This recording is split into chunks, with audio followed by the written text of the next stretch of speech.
live, Mr. Mayor. Thank you. All right, everybody, we're going to reconvene an open session from our special meeting. The closed session announcement, open session from our city attorney, Quinn Barrow. Thank you, Mayor. Earlier this evening, the City Council went into closed session to discuss negotiations. And by a 5-0 vote, they gave direction to their negotiators. At this time, it'd be appropriate to adjourn the special meeting. Perfect. This time I'm adjourning special meeting, and we're going to roll into our regular City Council regular meeting for Tuesday, August 1st, 2023 at 6 p.m. We'll call the meeting to order, and we're going to go right to the pledge of the flag, and led by Maci and Caroline Franklin. Please come up here, you two ladies.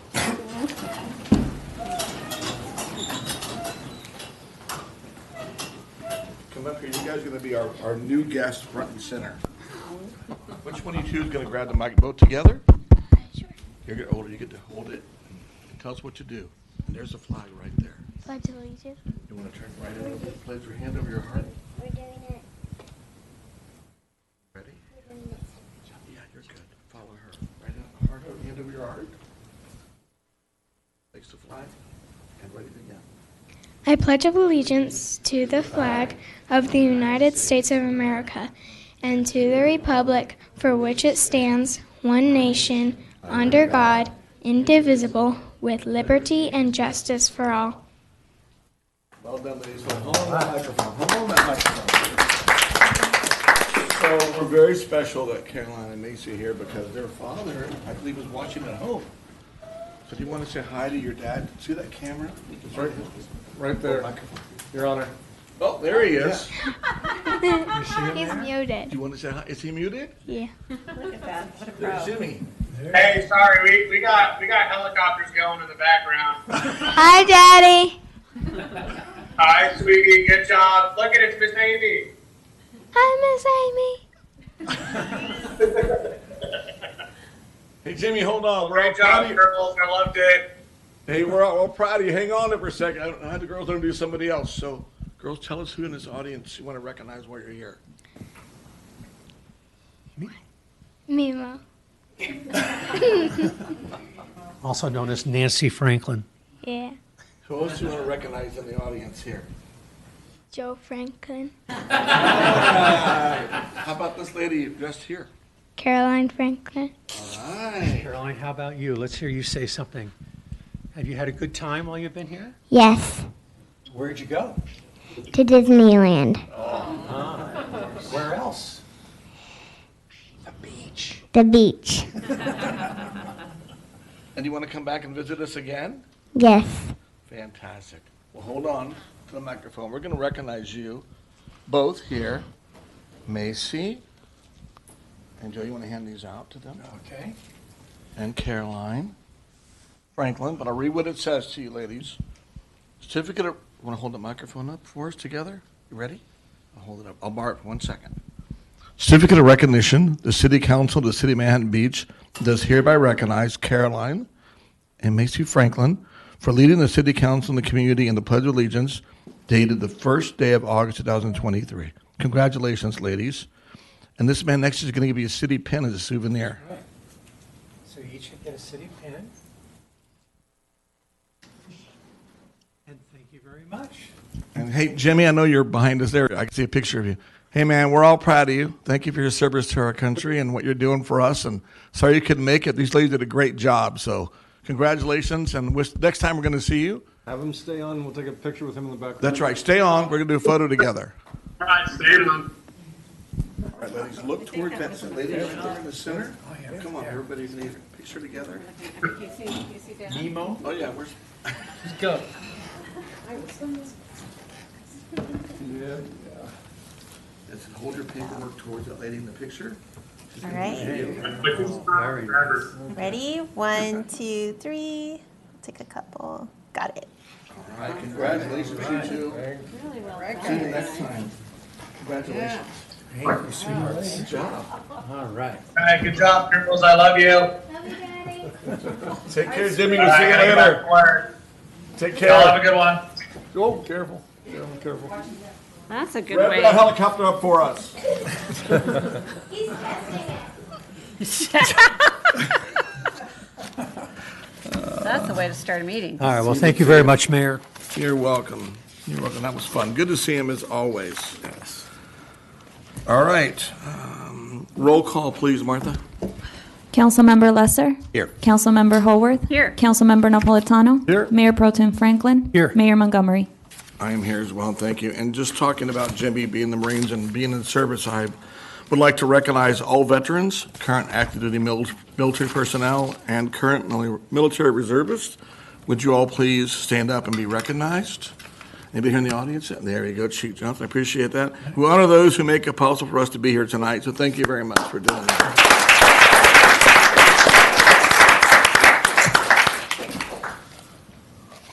What else do you have for us, Martha? Anything else? That was our ceremonial calendar. Nothing on ceremonial calendar tonight. Item E, approval of agenda and waiver of full reading of ordinances. Council? A first by Mayor Pro Tem Franklin and a second by Councilmember Lesser. Voting screen, please. Motion passes 5-0. Next item up, thank you. Next item up, City Council, Community and Organization announcements of upcoming events, 1 minute in person. Those of you watching this at home and in the council chambers, we made this month a Hawaiian shirt ceremonial item day month. Remind everybody, this is our only meeting we have in August, but in order to keep ourselves cool and not overtax our AC units, we decided to wear comfortable clothing. With that, please, sir, come on down, introduce yourself. Good evening, Mayor, Mayor Pro Tem, council members. My name is Bobby Bell. I am the recycling coach for waste management in the city of Manhattan Beach. We'd like to make an announcement. Waste management in the city of Manhattan Beach invite all residents and business owners of Manhattan Beach to participate in a free shredding event this Saturday, August 12th at Maricosta High School. It'll be in the student parking lot, which is on the corner of Artesia and Peck. Each household and business, can bring up to 3 banker boxes. We just ask that everybody stay in their car, let our team handle it, keep everybody safe, we keep the line moving. The event information is posted on the calendar page, which is manhattanbeach.gov. Thank you for your time. I hope to see everybody bright and early. Thank you, Bobby. Good seeing you. Thanks for doing that. Our next speaker, hello, Josh. Hi, good evening, Mayor and members of the council. My name is Josh Murray, and I'm here on behalf of Manhattan Beach Library.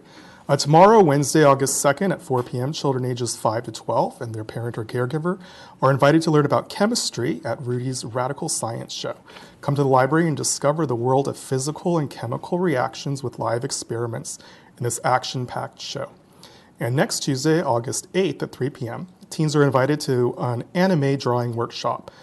Come to the library to learn how to draw anime-inspired art with Carlos Nieto of Anime Your Way, using a step-by-step process. And seating is limited for this program, so registration is required on our website, lacountylibrary.org. And I thank you for your time. Hey, Josh, how well is the air conditioning working over at the library? It's great. Very refreshing. Thank you very much for your time. Our next speaker.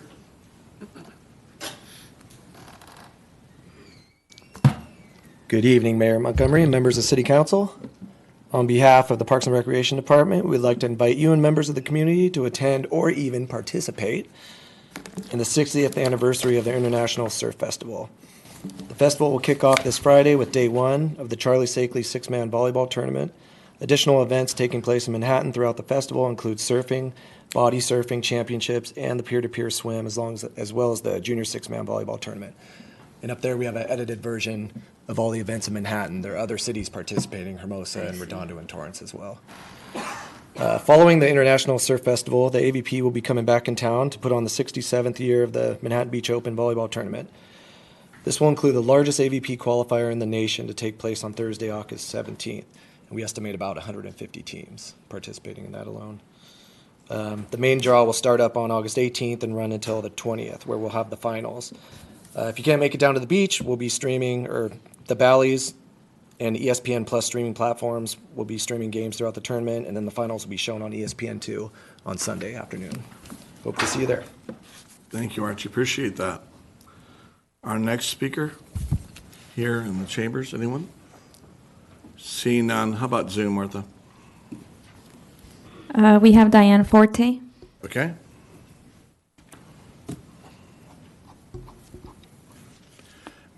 Mayor, may I make a comment, please? Sure, hold on one second till she's done.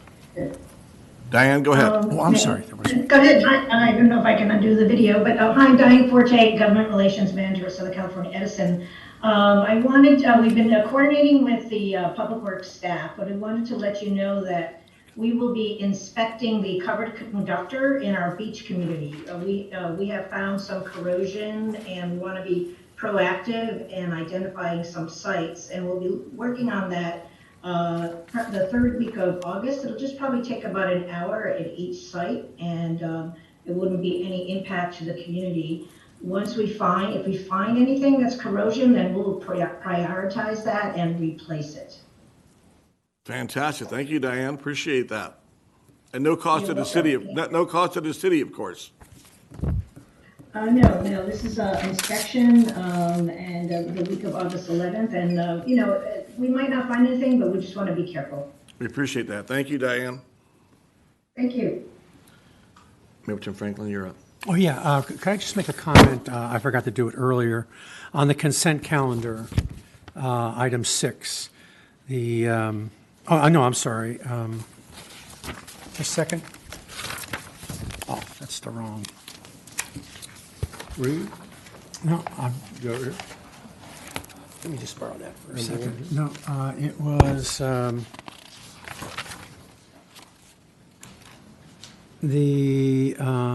number 6. Yeah, the consideration of community development department staffing levels and authorization to overhire by one permit technician. You want to hold that, Joe? You want to hold that till we come to the consent items? All right.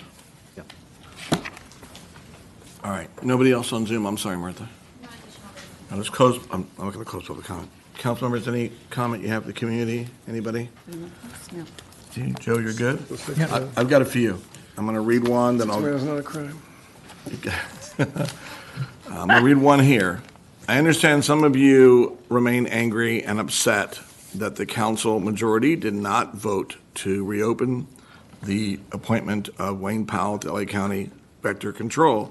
All of you chose to remain anonymous to the council after dropping off claims at my door and calling me, made by Mr. Powell on social media as to a university he allegedly attended. The decision to support Wayne Powell was not unanimous, and I agree that vetting in this case was not up to the same standards as we hold other commission appointees. Unless any of the council majority reverse their decision, this appointment will stand. And we'll talk about that again. Who's that from? Is this a community announcement? I don't understand. What's going on? Yes. I've gotten letters and calls. I want to finish it and not keep going every week about it. Oh. Construction issues, folks, it's summertime construction. Want to finish it before the school starts. Notice construction all around the city. It's taken us 10 years plus to catch up, and we're still catching up. As Public Works Director Lee will tell you, it is not an easy job after COVID to find people that actually want to work, especially fixing our streets and other issues that we have. So if it seems like it's summertime is just that, construction, we want to finish as much as we can before the school year starts. So it's not just that. All over the city we have construction, but a lot of it's catch up. And besides the lighting changes you're seeing, a lot of it is roadway work, things we have to do. So, be patient with us, trying to get it all done as fast as we can, but it takes a while.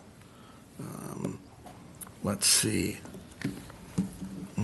Concert in the Park. Shout out to Parks and Rec for most of you. I saw some of you at the Elton John concert this past Sunday. Incredible. I mean, that was probably the largest besides the first one I'd seen. So thank you, Parks and Rec, for making that. I see not only our residents, I saw people as far away as Lawndale. Torrance came over to enjoy our music, so that's a fantastic part of it. And Martha, you have the mayor's coffee comment there. There it is. Our next one, August 8th, at Pete's Coffee in downtown Manhattan Beach from 3:30 to 4:30. So those of you who have a free day, please come visit. And baby passports. Those of you watching for the first time at home or here, if your child was born in Manhattan Beach from January 2020 till yesterday, you can get one of our baby passports. Just check with our Assistant City Clerk, Martha Alvarez, or Assistant 2, Patty Matson. They'll arrange all that for you. And that's what it looked like. That's it. That's all I've got on committee announcements, and we're going to roll now into public comments. 3 minutes per person, folks. Anything having to do not on the agenda. If it's on the agenda, you get one chance to talk about it, not two bites of the apple, so to speak. And also within the jurisdiction of the city. If it's something that happens in Sacramento and in DC, we don't control it in our city. So limit your comments that way. Please turn your cell phones on quiet or vibrate. If you have a conversation, please take it outside. And any questions past that point, if you disrupt the meeting, I'm going to give you one warning. After that, our officers will escort you out. There shouldn't be any questions about it by now. With that, public comments, please come down here and speak at the microphone. Not a fighter. One of you to come. I'm a mayor and council members. Good evening. My name's Alan Packman. I've lived in Manhattan Beach since 2000. And I've been a regular user of our bike path for that period of time. There's probably some people who used it more than me, but I mostly skate or bike 3 times a week. Multiply that by 20 years, it's thousands of times on that bike path. And I think it's pretty obvious here. I'm here to talk about e-bikes. Mm-hmm. And I've had some conversation with Councilmember Lesser about this and so forth. But in my humble opinion and experience, e-bikes, electronic scooters, electronic skateboards, and anything else that's electronic or motorized other than safety personnel should be completely, 100%, unequivocally, totally banned from the path. I get buzzed on a regular basis from e-bikers that come by me to show off how fast their e-bikes are without warning. And I know for a fact, I'm actually a physician, and I actually see firefighters from the city at my office in El Segundo. We actually have a contract with the city to do annual exams. And one of them recently, I won't mention his name, I asked him about what his experience with injuries from e-bikes, and he said that it's pretty common for them to get involved with e-bike injuries. If people want to use e-bikes, they're welcome to use it any place but the bike path. But 28 miles an hour, which I understand is the maximum speed, I just learned about that from the memos put out from the city, is grossly excessive. Your typical e-bike abuser, I would describe as a male, like most other abuse in the world, between the ages of about 13 through 16, with or without a helmet, buzzing by at the maximum speed, not paying attention, et cetera, et cetera. It's just a matter of time before someone is seriously injured or killed on the bike path until they're banned. I understand that they're technically banned, but there's no enforcement. I think with electronic signs, similar to what Hermosa Beach briefly had up, might help at places like First Street, Manhattan Beach Boulevard, and Rosecrans, and intermittent enforcement, which work with Pavlov's dogs, and that will get the end of the e-bikes. I know that there's probably some people who think that e-bikes should be on there, but you obviously hear one person plus other people I talk to who think they should be gone. That's it. Thank you. I appreciate that. Please stick around for our next item. We're going to be talking just about e-bikes. So please stand by. Thank you for helping our firefighters out. Our next speaker. Good evening. Good evening. As a federal, state, and local governments have encouraged citizens, if you see something, say something. It's hard not to say something. I'm here today because I can no longer see and not say. Over the last 3.5 years, I have seen this city change in ways that I can't even begin to articulate. I asked the questions, is it true that we spend $400,000 in a consulting firm to determine if we could have outdoor dining? Is it true that we spend $7,000 on anti-hate signs promoting what I believe Councilman Howorth's group, MB United? And I would like to ask, who is part of that group and who of MB United, and who determines what hate speech is? Who is the minister of language in this city? I have a picture of an establishment in this city, which I'm happy to pass around. I will not read it because it has a profanity in it about who's welcome in their establishment. And if that isn't hate speech, I don't know what is. But I would never step foot in that store, and I see children going in there, and children can read. And to me, that is despicable that they can get away with that. So where is MB United on that one? I'd like to know. And I've seen that sign for over probably a year and a half to 2 years. And I chose not to do anything about it because I thought, you know, I got enough battles in my life to fight. But I have children and grandchildren in this community. I raised my family in this community. And it's things like that that blow my mind. Where is the civility? Where is the class? What is going on? I also wondered about the crosswalk. Was it $12,000 for a crosswalk?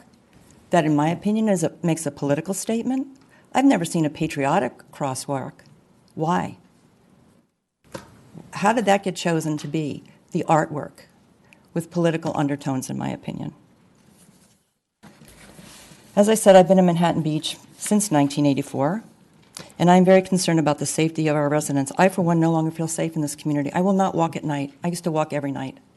When two different couples were held at gunpoint on the Strand, that was it for me. I never go out at night by myself. And to me, that's a tragedy, that I'm in a prison in my own city. I've been stunned by the increase in the homeless population and the severity as to their mental illness. Being a registered nurse and being in healthcare for over 40 years, I'm very familiar with mental illness. I also have one last question. Is it true that Gascon had a meeting and only 2 council members here actually attended it? That suggested to me the gentleman who held the meeting, Mr. Gascon, who left San Francisco and is a champion for criminal justice reform. And I look at Manhattan Beach today, and it doesn't look a whole lot different, and it's only getting worse. I saw yesterday this bus. Thank you. Your time. Thank you. Clerk? Sure. Once she's done. Thank you. Thank you. Mr. Mayor? Yes, ma'am. Yeah. Councilmember Howorth? Yeah, I just wanted to make a clarification. The speaker spoke about the anti-hate signs and MB United, and they're not affiliated with MB United, I don't believe. They're the South Bay with a coalition against hate. It was through the city. It doesn't have anything to do with MB United. Is that correct, Mr.? Correct. Okay, so just, that's not part of that. Thank you. Okay. Our next speaker? Anyone else here in person? Seeing none, Zoom, please, Martha. Jim Burton. All right. Mr. Mayor, members of council, Jim Burton, longtime downtown resident. Just wanted to remind everyone in the audience and on Zoom that we have an outdoor dining task force where we're inviting the public to attend. They meet the 4th Tuesdays of every month. Staff, the community development director, as well as the senior planner are doing a great job. I think since the last meeting I spoke, we may have had 1 or 2 additional people, but not many. And to your previous speaker talking about $400,000, we're spending a lot of money on a consultant because this council really wants the community's input. And community input comes when we provide public comment. Your community development director is providing an opportunity in these meetings. For those of us that sit on this task force, I think there's a lot of open-mindedness about where the community wants to go, what is going to be viable, what I think we can do. But it takes the public to provide some input, and I just wanted to take this opportunity to ask my fellow colleagues and fellow residents out there to join, whether you're in the business community, whether you're a resident, whether you're a homeowner, you're not a homeowner, but anyway, provide some input. The second item that I wanted to mention is delivery trucks. This morning on my way to work, I've got 2 alleys that are blocked. Morningside's blocked. You go to Manhattan Beach Boulevard, you turn right on Highland, and there's trucks that are sitting in the middle of the street. When I come home from work, 11th Place is blocked. And even as I got home and parked and was trying to consider to get over to City Hall, which was only a couple blocks away here, there's a giant truck in the middle of Morningside Drive delivering to Health Nut, Pete's, one of those things where you can't drive by. And so again, delivery trucks, I think, are still an issue. It's not being addressed, not being enforced, but it provides a real impact. And I think, Mayor, you indicated that, hey, this is construction. So we've got construction, I've got FedEx trucks, we've got moving trucks. People are moving in, they're moving out. But just the congestion in the alleyways, the congestion on our main thoroughfares, Where are these people supposed to park? I'm not sure, but they shouldn't be parking in the middle of the street blocking lanes. And then finally, I appreciate that this is Hawaiian Shirt Month. I actually am sitting here at the house. I've got a Hawaiian shirt on, not because it's Hawaiian Shirt Month, but I just think because it's cockerels. So, Mr. Mayor, I appreciate the acknowledgement. Those of us have lived in Hawaii for a little bit, but yeah, Hawaiian shirts are a good thing. I appreciate your time, council. Thank you. Thank you, Jim. Our next speaker. Heather Kim. Okay. Hi, as a business owner, I just wanted to remind parents to talk to your kids about behaving properly in businesses.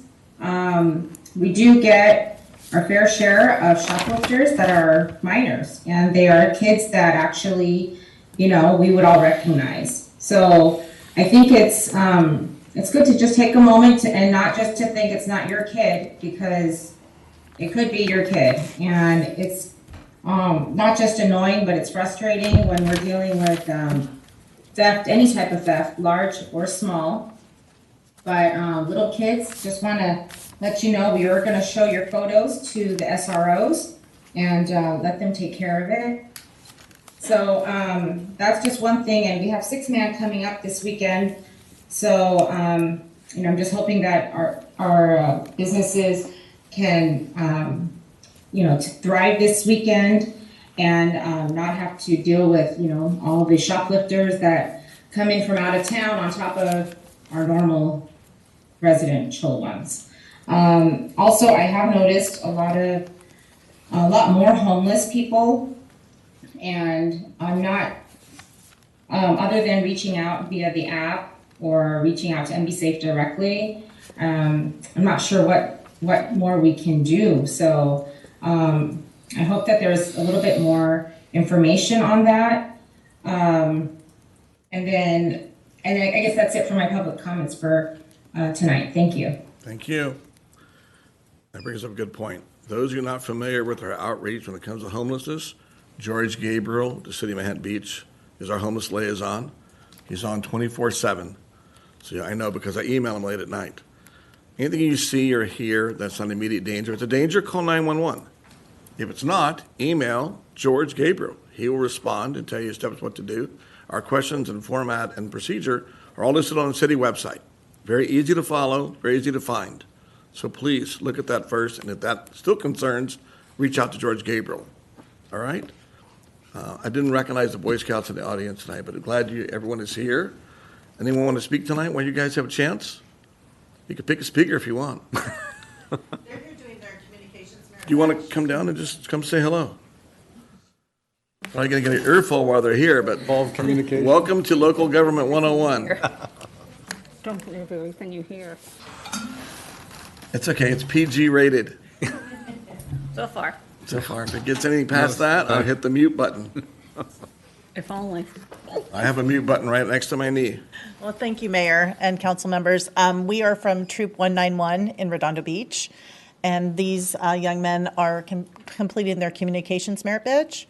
This is their last requirement. They participated in the first requirements during summer camp, and I'm their merit badge counselor. My name is Karen Krause. Welcome, and Karen. If you boys would stand up and just. All right, way to go. Different level scouts, from first year scouts up to, I believe we have one that's first class. So they're on their way to getting their Eagle Scouts, and we appreciate your support. Appreciate you being here. Former troop leader Councilmember David Lesser, he knows all about it. Glad you guys can make it. Thank you for being here. Welcome. I'll try to keep it as least boring as possible for you tonight. So far, we're up to a good start. Anyone else? Mr. Mayor, can you give us a second? We need to unmute one of the audios for Zoom. Sure. Let me know when it goes back to live. We're live. We're live. All right. At this point, no other speakers? We're all good?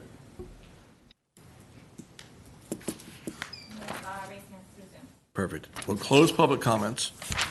Dr. Bettman, you'll enjoy this next one because it is item 1, discuss electric bike e-bike safety update with our police chief, Rachel Johnson, and her team, and this is all for Mayor Pro Tem Joe Franklin has been our leader on e-bike safety for, I don't know, Joe, a year now, at least? Yeah.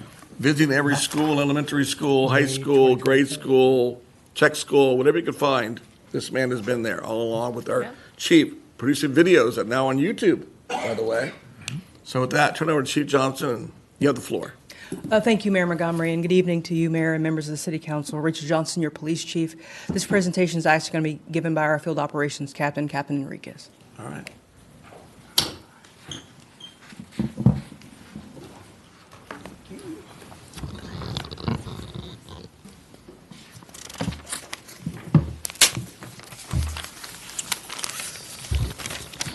Sure you can hear me. Sure. All right, good evening, Mayor Montgomery, members of the City Council. My name is Andrew Enriquez. I am the Field Operations Captain for your police department. I am here tonight to provide council with information about electric bikes and our efforts surrounding enforcement and education at the police department. Under California Vehicle Code, electric bikes, more commonly referred to as e-bikes, are categorized under 3 classes. Class 1 bikes are pedal assist, which means the rider has to physically pedal the bicycle to receive assistance from the motor. Class 1 bikes are restricted to a maximum speed of 20 miles per hour. Class 2 bicycles are also restricted to a maximum speed of 20 miles per hour. However, they are throttle assisted, and the rider does not necessarily need to pedal for the motor to engage.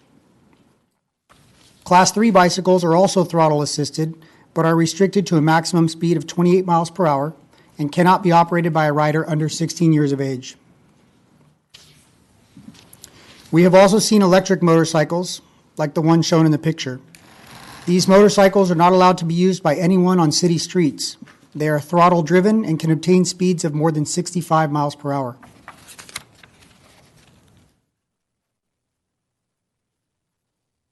As we came out of the pandemic, we saw an increase in the use of e-bikes by members of our community, and a large number of those riders were school-aged children. Recognizing the need for our students to become more educated on the use of bicycles in the roadway, our school resource officers worked with the school district and Beach City's health district to conduct assemblies at the various schools in Manhattan Beach. These assemblies focused on the proper wearing of helmets, rules of the road under the California Vehicle Code and the Manhattan Beach Municipal Code, and the security of bicycles when parked at schools or other areas around town. Our police department community affairs section conducted social media campaigns before the winter and spring breaks, encouraging the safe use of e-bikes during those breaks. Through collaborative efforts, there was an e-bike safety booth at the hometown fair where children could receive a free cookie for answering questions related to bicycle safety and the rules of the road. Additionally, more than 2,400 junior lifeguard participants received information related to bicycle safety and the rules of the road. Local bicycle shops have also been contacted and agreed to provide families who purchased e-bikes with additional training regarding the use of those bikes. They were also willing to display bicycle safety pamphlets on each of the bicycles for sale in their shop. As our education efforts reached more children and the school year concluded, we shifted our focus from education to enforcement. Currently, neither our Manhattan Beach Municipal Code nor the California Vehicle Code distinguish between standard pedal bicycles or e-bikes as it relates to violations. More specifically, stop sign violations, turning restrictions, riding with the flow of traffic, or requiring the wearing of a helmet for those under the age of 18. Thus far in 2023, our traffic section has conducted 5 separate enforcement operations. During these operations, our traffic officers spend 8 to 10 hours focusing on various areas throughout the city that have been identified as traffic hotspots. These locations are generally identified through the Area Traffic Officer Program by information received from members of the community. Through our research for this presentation, we learned our current records management system does not allow us to pull specific citation data for violations and/or e-bike versus standard bicycle riders. Until we can identify and implement an updated system, our traffic section supervisors began maintaining statistics for operations moving forward. For operations conducted in May, June, and July of this year, officers issued 53 total citations. Our next operation is scheduled for August 16th from 8 a.m. to 3 p.m. and will involve members of the Manhattan Beach, Redondo Beach, and Hawthorne police departments. This operation will be promoted through our social media platforms. Additionally, we are in the process of planning a bicycle safety event tentatively scheduled to be held on Thursday, August 24th from 4 p.m. to 7 p.m. in the 400 block of 15th Street. While the details have yet to be finalized, I can say that we have partnered with Bike LA, Beach Cities Health District, and local bicycle shops to host this event, which will close with a professional BMX demonstration. Once the details have been confirmed, we will promote this event and the registration for the event through our social media platforms. We are also in the process of exploring a voluntary bicycle registration program where those who participate can easily find their bicycle serial number for reporting purposes in the event a bicycle is stolen. Currently, Assembly Bill 530 is making its way through the legislature. The bill, in essence, would prohibit riders from younger than 12 from operating any class of e-bike and would require some sort of e-bike license program. Until this bill is in its final form and approved by the governor, we are unable to determine what local impact it will have on us in Manhattan Beach.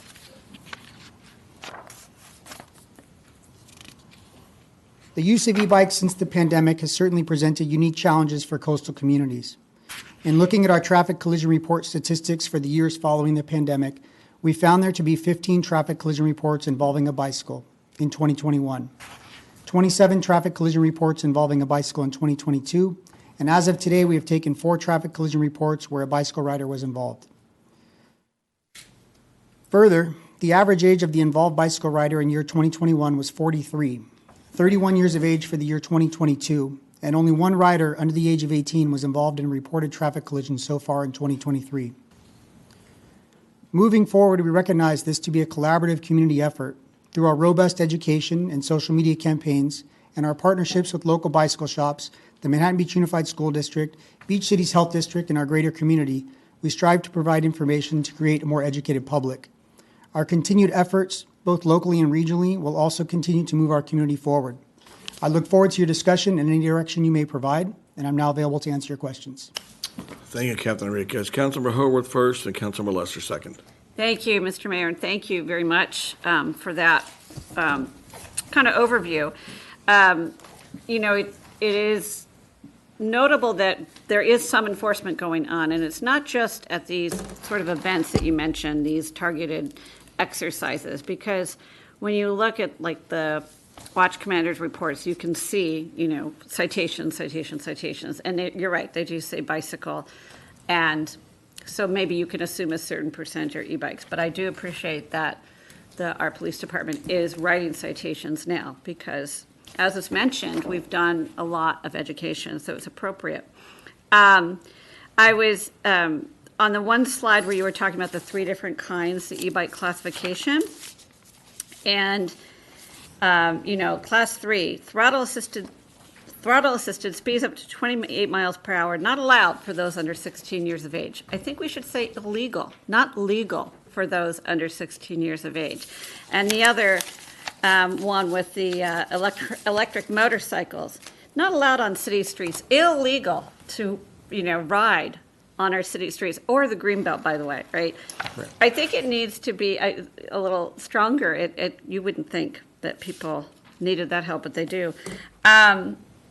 So I'm glad we're doing site enforcement. People need to hear that because I know that I get more comments on e-bikes than almost anything else.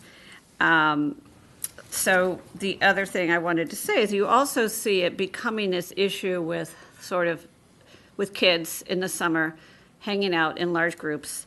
You see them I saw them at Metlocks the other night, Saturday night, hanging out, like 15 kids on e-bikes, and I'm thinking, there's something, I'd watch out, there's something here. So I'll definitely watch Assembly Bill 530 and possibly comment on it. We don't have a lot we can do, because we need the ability to ask them to have licenses from the state. That's all happening there, but I appreciate what we are doing, and anything we can do is very welcome. Thank you. Thank you. Councilmember Lesser. Questions for Captain Enriquez and then for the city attorney. Captain Enriquez, thank you for your presentation. Can you address the question that was asked earlier about the legality of e-bikes on the Marvin Browdy bike trail? And I'm sorry I didn't send that question to you among some I sent in advance. No, but I think there is some confusion as to, are they legal at all on the back? I'm going to allow the Thank chief you. to give me some information on that and Thank you. present that. The short answer is I believe that they are, but I'm not sure, and I would be remiss to give you a very solid answer on that. But as the law kind of views them as bicycles right now, I think it's really not the electric bike; it's the speed that they're traveling that causes so much alarm on the bike trail. But I'll research further and provide the council with more information on that. Thank you, Chief. Yep. With regard to the capacity for additional enforcement, because that's something that I think all of us are hearing, is a request for additional enforcement. You have limited resources in your officers, but I'm just wondering, what is the ability of the police department to have additional officers there on a more regular basis, particularly on weekends? Well, certainly. Thank you for that question. We have officers during the summer assigned to beach patrol, and part of their mission is to conduct, bicycle enforcement in the downtown area and in the area of the Strand and the bike path. And we ask our patrol officers, as just a matter of course, if they could pay more attention to this, as this has become, the e-bikes are, especially during the summer, we see them everywhere, this is an all-hands-on-deck effort. And while we do certainly encourage and ask we have our beach patrol to do special enforcement, we ask our patrol team to pitch in as well. And in terms of resources you have for penalties, it's a citation, I would assume, perhaps for reckless riding. I welcome your clarifying that. And then is there an ability, or do we even have a program for training akin to what Mayor Pro Tem Franklin is doing? I'm just wondering, to what extent does the police department have some sort of training program from kids, as other cities do, for when reckless riding is observed? Well, for the first question, we rely on the vehicle code, as the law doesn't really discern electric bikes from regular bikes. And so a lot of what we see and a lot of the driving you witness, there are stop sign violations, red light violations. And so those are the citations we issue. In addition to, if we observe children without helmets, if they're under 18, we issue citations for those as well. So it's usually for some moving violation that you or I could also be cited in a car if we were committing that violation as well. Those encompass a great breadth of citations we issue with regard to electric bikes. There are other than the requirement that you are over 16 to operate a Class 3 electric bike, there are very few specific provisions in the law for simply reckless e-bike riding. It all has to do with your operation of the bicycle in the roadway, and if you're operating it in a manner that's inconsistent with safe riding, or driving like you would as a roadway user, as a driver, there's typically a vehicle code violation for that. So that's a lot of what we cite for at the police department. And with regard to education programs and things like that, we've spent the great bulk of the last school year working with Mayor Pro Tem Franklin on educating our school children. And I think that as we moved through the school year, we did see an uptick in safe riding, kids wearing helmets, riding single file, and less reckless riding. So I do think that there was certainly fruit that came from those presentations and that partnership. And as we move into the next school year, our SROs are working with the school district leadership on something that we can do that will require the kids to have a required amount of education from the police department before they could bring their bikes onto campus. Finally, you and I have had an exchange with regard to data. Right. Because we're all seeing just horrific potential accidents, particularly among younger kids, Certainly. increasingly younger kids, as there are more and more e-bikes with younger riders out there. And I asked you to what extent there's data of an accident history related to e-bikes, and confirm what I think you told me, which is that all bicycle-related accidents are grouped together. Right. So it's very difficult to determine to what degree we have a major issue on our hands, or how would you characterize it, given that the data is grouped together? Well, given that the data is grouped together, and I think we're safe in saying within the last 3 years, some of that data where we talk about bicycles does include e-bikes. But looking at our overall collision data with regard to injury collisions and things like that, our bicycle collisions overall, just taking that group number, still remain relatively low. And as Captain Enriquez indicated, a lot of the bike users that have been injured in these collisions have actually been adults rather than children. Great, thank you.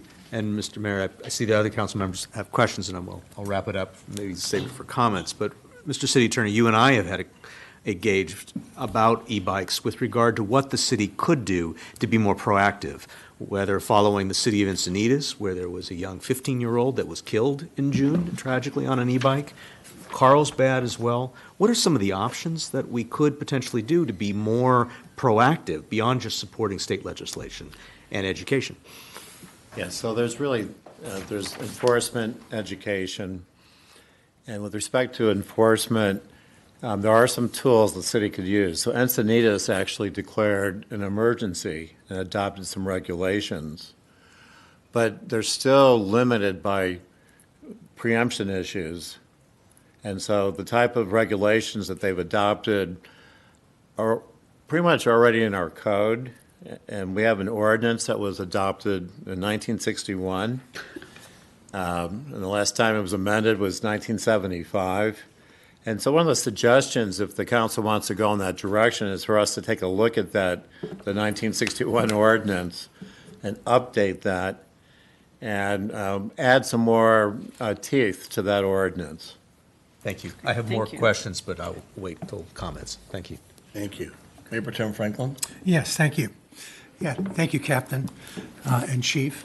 So I just want to clarify, we heard what you can give citations for. Stop signs and running stoplights, running stop signs, helmets not being worn or properly worn. How about riding on sidewalks? What is our ordinance prohibiting riding bicycles on sidewalks? So our ordinance primarily for riding bicycles on sidewalks is it's allowed for children under 14, and it's not allowed or illegal for those that are over 14. And then in general, the ordinance further talks about they're not supposed to ride in business districts or the sidewalks in front of schools, which sometimes can pose a challenge, I think, for all of us. Yeah. Okay, and then how Councilmember about... Franklin, I'd just add to that. So Carlsbad also restricted the locations. Like they have trails down there, and so they have a list. They adopted a list of areas where no e-bikes are allowed anywhere, which follows up on what. Okay, and to that, I mean, we have signs now downtown that say no bikes on sidewalks. Is that truly no bikes on sidewalks? Or should they be walking their bikes, or? Well, so yes, if the rider is over 14, no bikes at all. But a 14-year-old can ride an e-bike down the sidewalk? Yes, but that's from the 1961 ordinance, since that's one of the things we would be looking at if we get that direction from the council. Because that 1961 ordinance, of course, is predated e-bikes. Right. And so there's a lot of regulations that probably are no longer relevant today. Right, okay. And then how about additional passengers? What is the law about additional passengers on an e-bike? The record, by the way, that I've observed is 4. Wow. Seen 3. All of them barefoot. The current regulation states that you shall not ride with another rider on your bicycle in an area that's not intended for them to ride. So having an additional seat, I've seen some of the bikes have an elongated seat that can fit 2 riders. They're permitted to ride there. They cannot ride on the primary seat of the bicycle in addition to the rider. So if the rider's standing up and pedaling or using the throttle, the secondary rider should not be riding on the primary seat. They should be riding on a secondary seat that's designated for that rider. Okay, so that extended seat, which normally you would think would be like a little rack or something like that, if that's got a padded cushion, that's allowed then? Correct. Does it need pegs for that passenger? There's nothing in the vehicle or the municipal code I've seen that designates if it has to have pegs for your feet. I know a lot of the bikes that I've seen, they put this almost like the plexiglass here along the edge, that rear wheel opening next to the fender, so that toes or feet or anything else, clothing, would not get inside the spokes. Okay. With regards to our enforcement efforts, there was a mention of five events. One of them is like at 6th and Valley, and that was where that's been a hot area for people, drivers, blowing past the stop sign. When we were when I asked about the stats for the citations back in, I believe, April, there was quite a number of citations for cars, but only one for a bicycle, in their helmet. Was that considered a focused e-bike enforcement activity? No, that is just considered a focused enforcement effort. So probably 20 years ago, we started the Area Traffic Officer Program, which if you look at our website, you can identify where in the city an officer assigned to our traffic section is specifically responsible for some of these quality of life issues that you experience in your designated area. And you can either email or call them and leave a voice message with areas of concern for you. And they take that information they receive, and then they establish, okay, on this day, we're going to focus on 6th and Valley, we're going to focus on Metlocks, we're going to focus on speeding cars along Manhattan Beach Boulevard and in front of Pollywog Park. So they'll designate certain areas. And so while they're at 6th and Valley, for example, they'll stop everything from using your cell phone while driving, speeding, not stopping for the stop sign, not riding with a helmet, riding on sidewalks, and those sorts of things. And so it's more part of the actual effort. And that was because these questions were being asked was when I learned that our records management system, I had to go back and hand count citations that were issued and try to find ones that were specific to bicycles. And so that, that's an area that I appreciate having identified, because now we can start to look for an update to that. And you found, because you replied to me on that question, you found that there was a total for May and June. There was 21 citations and 19 warnings. Yes, so for May and June, and then I just got July, since today's the 1st of August, I just got July. So the difference of that with I'm not super great at doing the math in my head, but the 53 total includes the May and June that I sent you, and then also the July. Okay, so May and June, 21 and 19 was a total of 40 either citations or warnings, specifically for bikes. Okay. Is there,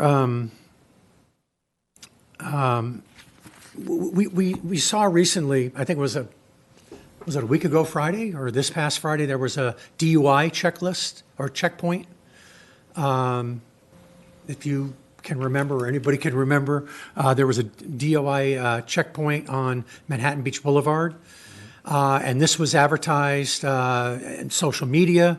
There was also a Nixle alert that went out, that told people about it. And then I think someone shared with us the results of that. There were 780 people that were checked. And fortunately, the numbers of DUIs are going down, because I think there was only 3 that were arrested for DUIs. Can we see an effort like that for e-bike, for an e-bike enforcement activity? Just because there seem to be so many people, children, even adults, disregarding the laws of the rules of the road. Is there something that can be done for that, and get the extra power and boost of announcing it on Nixle? Because that's just as important as having the event itself, is that people know that the police are out there looking for them. That's certainly something we can explore. I know that there are certain regulations when it comes to a DUI checkpoint that require us to notify the public the times that it's going to occur and when it's going to occur. But we can certainly, that's our plan for the one on August 16th, is to push out through our social media. This is going to be happening. We're going to have a directed enforcement day. And I know other cities have done that as well. So it's certainly a great suggestion, and we'll explore making that happen. Okay.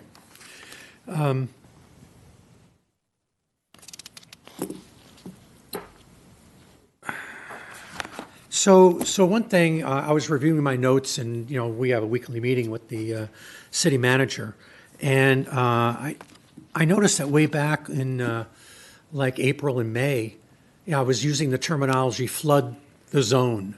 I think you might also call it saturation, something around there, which is where we're using through joint agreements, joint force agreements with neighboring cities. We're getting their motor officers to come out and doing sort of a flood the zone, where very concentrated amounts of activity. I think the last one, I can't remember when it was, but it netted certainly more than 40 tickets. and the like. And what's the feasibility of doing that? I mean, that's something that I thought would already be happening, in June and July when the kids were getting out of school, and so many reports. Yeah, so part of our efforts, we work with other agencies within the South Bay, and we recognize that this is e-bike issues are sort of unique to the coastal community. So you have cities like Redondo Beach and Hermosa and even El Segundo, and they're experiencing the same issues that we have. And so to work collaboratively with them, it's sort of, our traffic section has spent time in other cities. I think they just had one last month in El Segundo. And so we take turns sort of with these saturations in the various cities. And so this one that's happening in August will actually bring Hawthorne and Redondo Beach to Manhattan Beach for the same saturation from 8 a.m. to 3 p.m. Okay. All right. Well, thank you so much. You're welcome. Appreciate that. We're almost wrapped up here. We'll keep going for a few more, but let me just stop for a second and say thank you, Captain Enriquez, for the report. Very detailed. One of the main questions I keep asking, people are confused. Under the current law, before we talk about AB 530, what are the age restrictions to ride a Class 1 and Class 2 bike in the city? From what age to what age? I'm not aware of a law under the California Vehicle Code that prohibits there is no age restriction that I was able to find. Thank you. Confirmation. And what is the ability of the city to impound those bikes that we have a first citation? What is the city, let's say, to maybe for example, that someone, a child under the age of 14, not wearing a helmet, blows through a stop sign. Does the city have the ability under the current law to impound that the bike first time, right away, on the first infraction?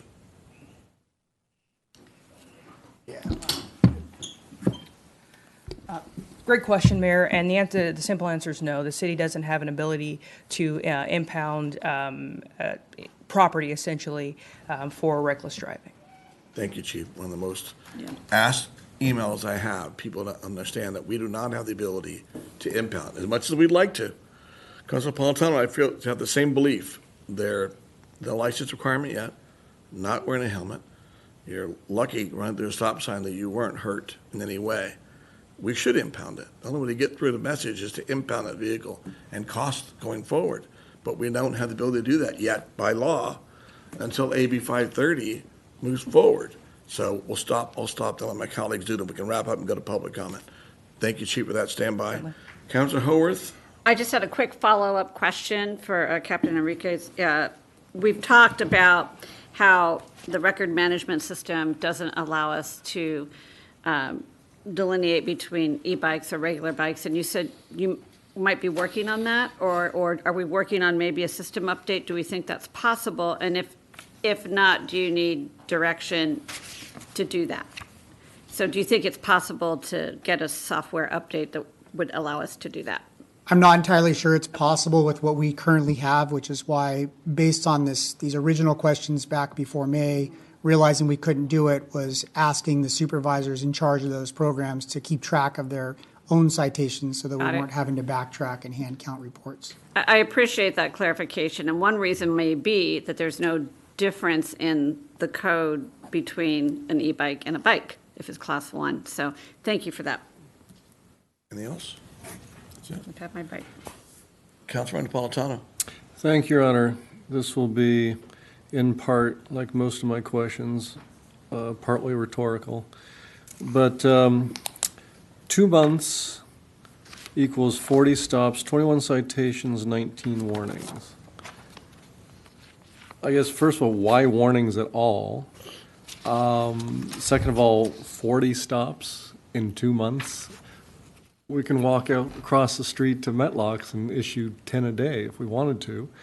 And then why would we tell them that we're going to have this big push so that they behave on one day because they have the notice, and yet the next day when we, I guess, stand down, then they go back to the behavior that they were. Why would we do any of that? Why aren't we just issuing citations on a daily basis? Warnings, I don't understand that. We've had this outreach for months now. The e-bike safety, Councilmember Franklin's been out there. The the department's been out there. Everyone's been given fair warning already. Just cite them. Cite them. It's a good question. Sometimes I ask that myself, and I think a lot of it is, this is so much more than just an education and a citing issue, and we had some. It's kind of what I enjoy so much about our police department is that we have some outside the box thinkers that work for us, and so we had officers and supervisors recognizing that some of these citations or warnings were actually not really doing much. And they started actually, going to the homes of some of these kids and talking with the parents because, we're only bound by so much with the rules and regulations, and the parents are the most responsible for their kids. And sort of once they started finding out that their kids were getting cited for these things or they were downtown without a helmet on, we started to see a significant decline in the kids hanging out at Metlocks or not wearing helmets. A lot more kids are starting to wear helmets. And so while it seems as though there was just... So Sure. what's the cost of a citation? It escalates, right? It starts out as 100, is that it? Or 250? 250, I think.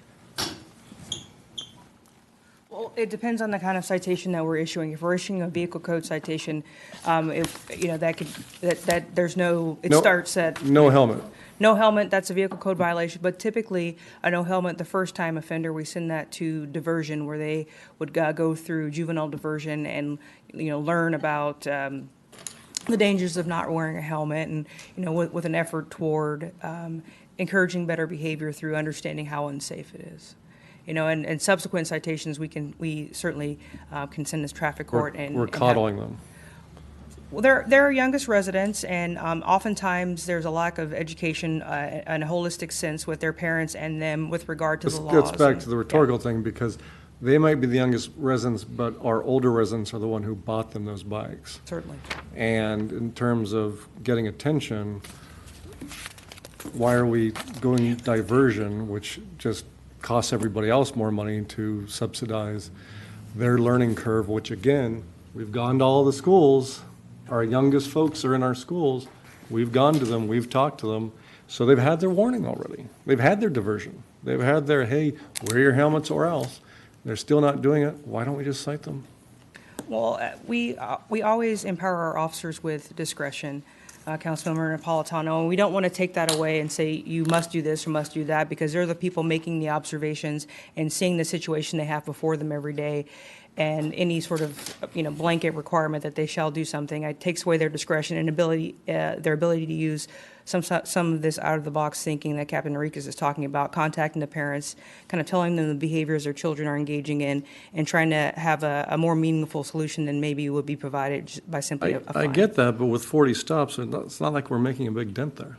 Well, not all of the stops have resulted in, written warnings or citations. Sometimes the officers advise them. I would submit that there are likely more stops involving bicyclists. These are the ones that we can quantify because either a warning or a regular citation was issued. So despite all the concerns, the greater concerns expressed by the community regarding safety and, in fact, coming down on kids a bit harder because of not wearing helmets, for instance, because it is their safety and their future that we're talking about here. No one said we're going to do a blanket statement that you have to do this, police officer, you have to do that. But this isn't a lot to show for all the efforts. I would agree with you that I would certainly like to be before this body with more robust numbers, and that's something we're addressing internally. Thank you. Thank you, Chief. I'm going to open up public comment now on this item. Those who want to speak on e-bike safety issue, please come to the dais and speak. No one? On Zoom then, Martha? Jim Burton. Okay.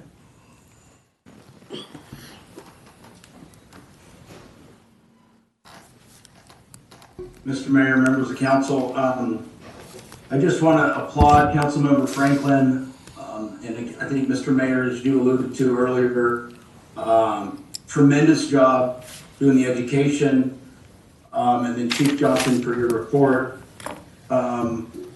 Just within the last couple weeks, probably on 6 separate occasions, I saw an e-bike either driving the same speed I was on Manhattan Beach Boulevard or passing me in a lane, in a vehicle lane. I do say that the wearing of helmets has increased, but at least on one occasion, there was 2 people on an e-bike and neither one of them were wearing a helmet. And just based on the report I saw tonight, they were probably the motorcycle e-bikes. They were going, we're probably, I don't know, 30, 45 miles an hour, whatever. I mean, it seemed fast to me for an e-bike to be keeping up with us and then driving in the lanes and then making a left-hand turn. Now, they were using hand signals, which I guess was good. But to Councilmember Napolitano's point, I mean, warnings are warnings. I'm not sure that in some cases they're doing much. And it may be one thing if an officer feels like a kid just needs some education or something, but I think that we need to see more results. And God forbid a kid gets killed. I mean, I think that's the concern. And particularly if you've got a kid on an e-bike gets hit by a car, and I think that there's an opportunity here moving forward with some additional robust enforcement. We can really make a difference. Thank you for your time. Thank you, Jim. Anyone else on Zoom, Martha? Okay.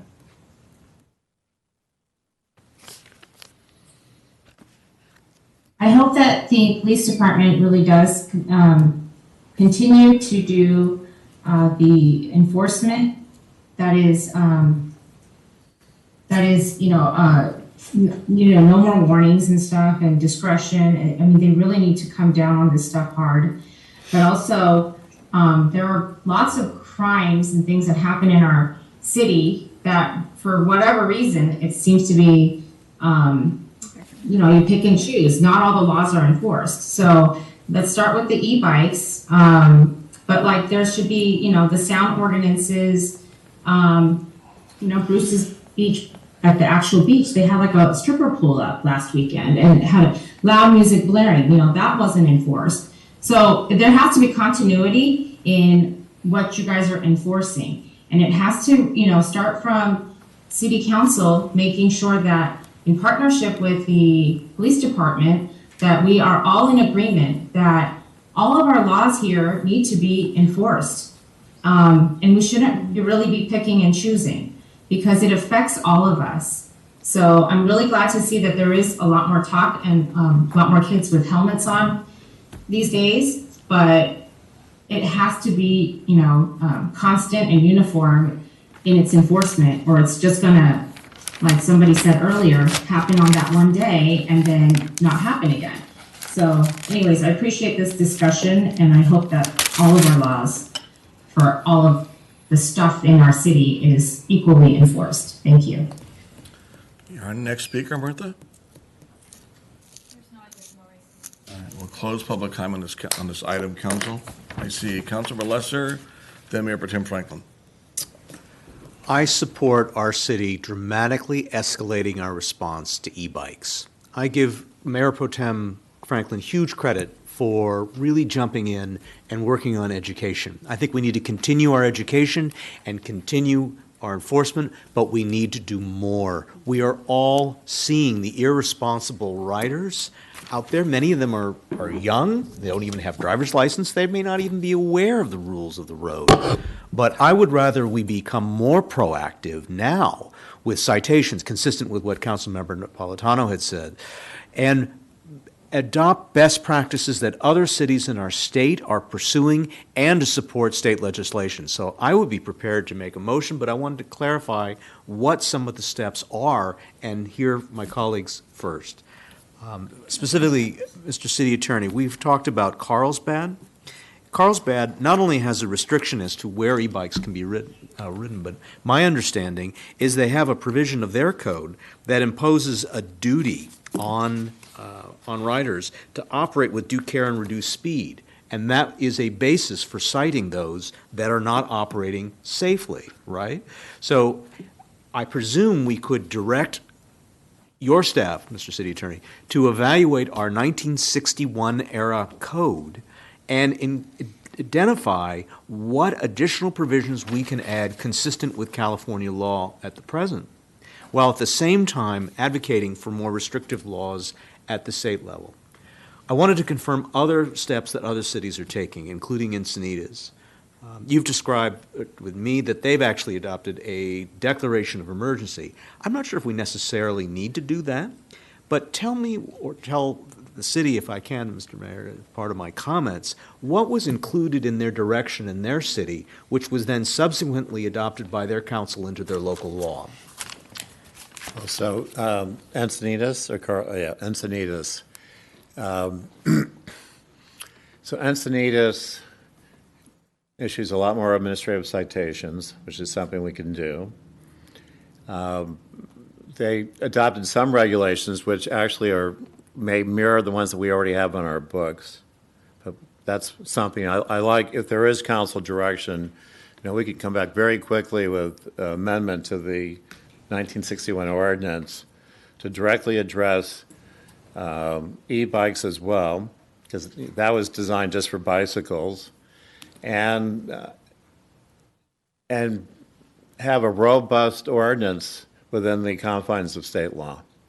And administrative citations, that's the easiest thing to do. It sounds like there's at least 2 council members would prefer no more warnings, just citations. That can easily be done right now. Okay, and I think it would also be helpful if staff could come back and answer some of the open questions, so we have an opportunity to educate the public, whether it has to do with riding bikes on the Marvin Browdy bike path, with regard to passengers on the backs of bike path. We have an opportunity to take the lead here, and I would be in favor of doing that. And again, I'll make a motion, but I want to hear what other council members have to say. Thank you. Mayor Pro Tem Franklin? Yes, thank you. So it was May in 2022, and I saw it was Bicycle Safety Month. And even at that time, over a year ago, e-bikes were making an impact, some positive, mostly negative. And based upon an experience that I had with even teaching bicycle safety to my kids 20 some odd years ago when they were in the first grade, recognizing that they need to learn how to ride a bicycle safely. Plus also just my love of cycling and wanting it to be a safe means of transportation for everybody here, particularly the children, is when I suggested that we go ahead and do an education program. I said at a time, how do you expect the kids to follow the rules of the road if they didn't know the rules of the road? And I want to thank that council, and I want to thank this council for their support on that. Everything we asked for, they gave us, because they recognize it as well. We had terrific parent volunteers that came forward, creative, wonderful, energetic parents and their kids, Costa kids, who put together the safety program, and we got terrific participation from the schools. To have a school-wide assembly at our schools when their curriculum is so tight, and for them to generously give that time, it really made a big difference. And we got to most all the schools. We got to American Martyrs.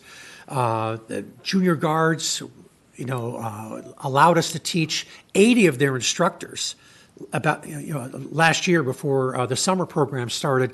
And those 80 instructors were responsible for 2,500 junior guard participants. We had a booth at the hometown fair.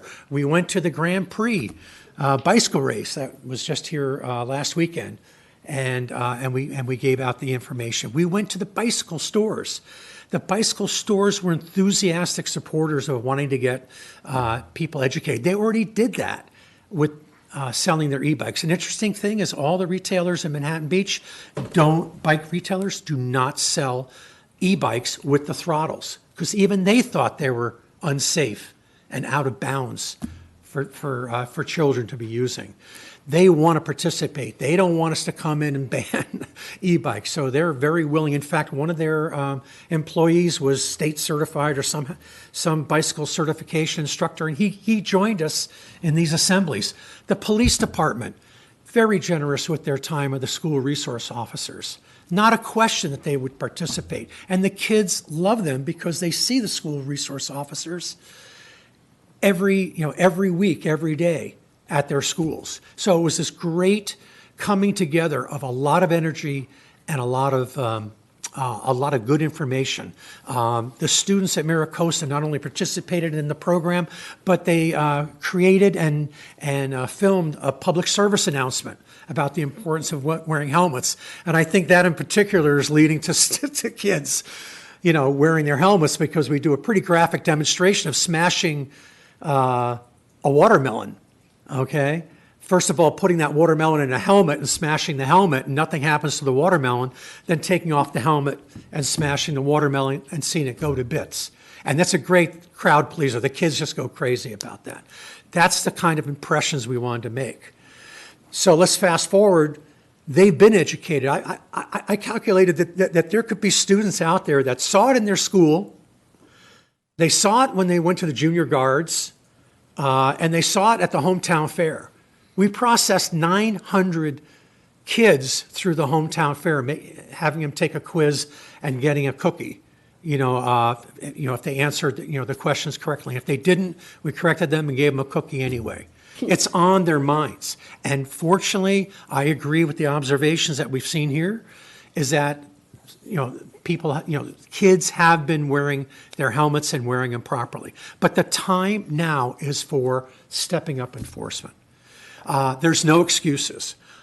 I agree with my colleagues here that we should go ahead and give those tickets.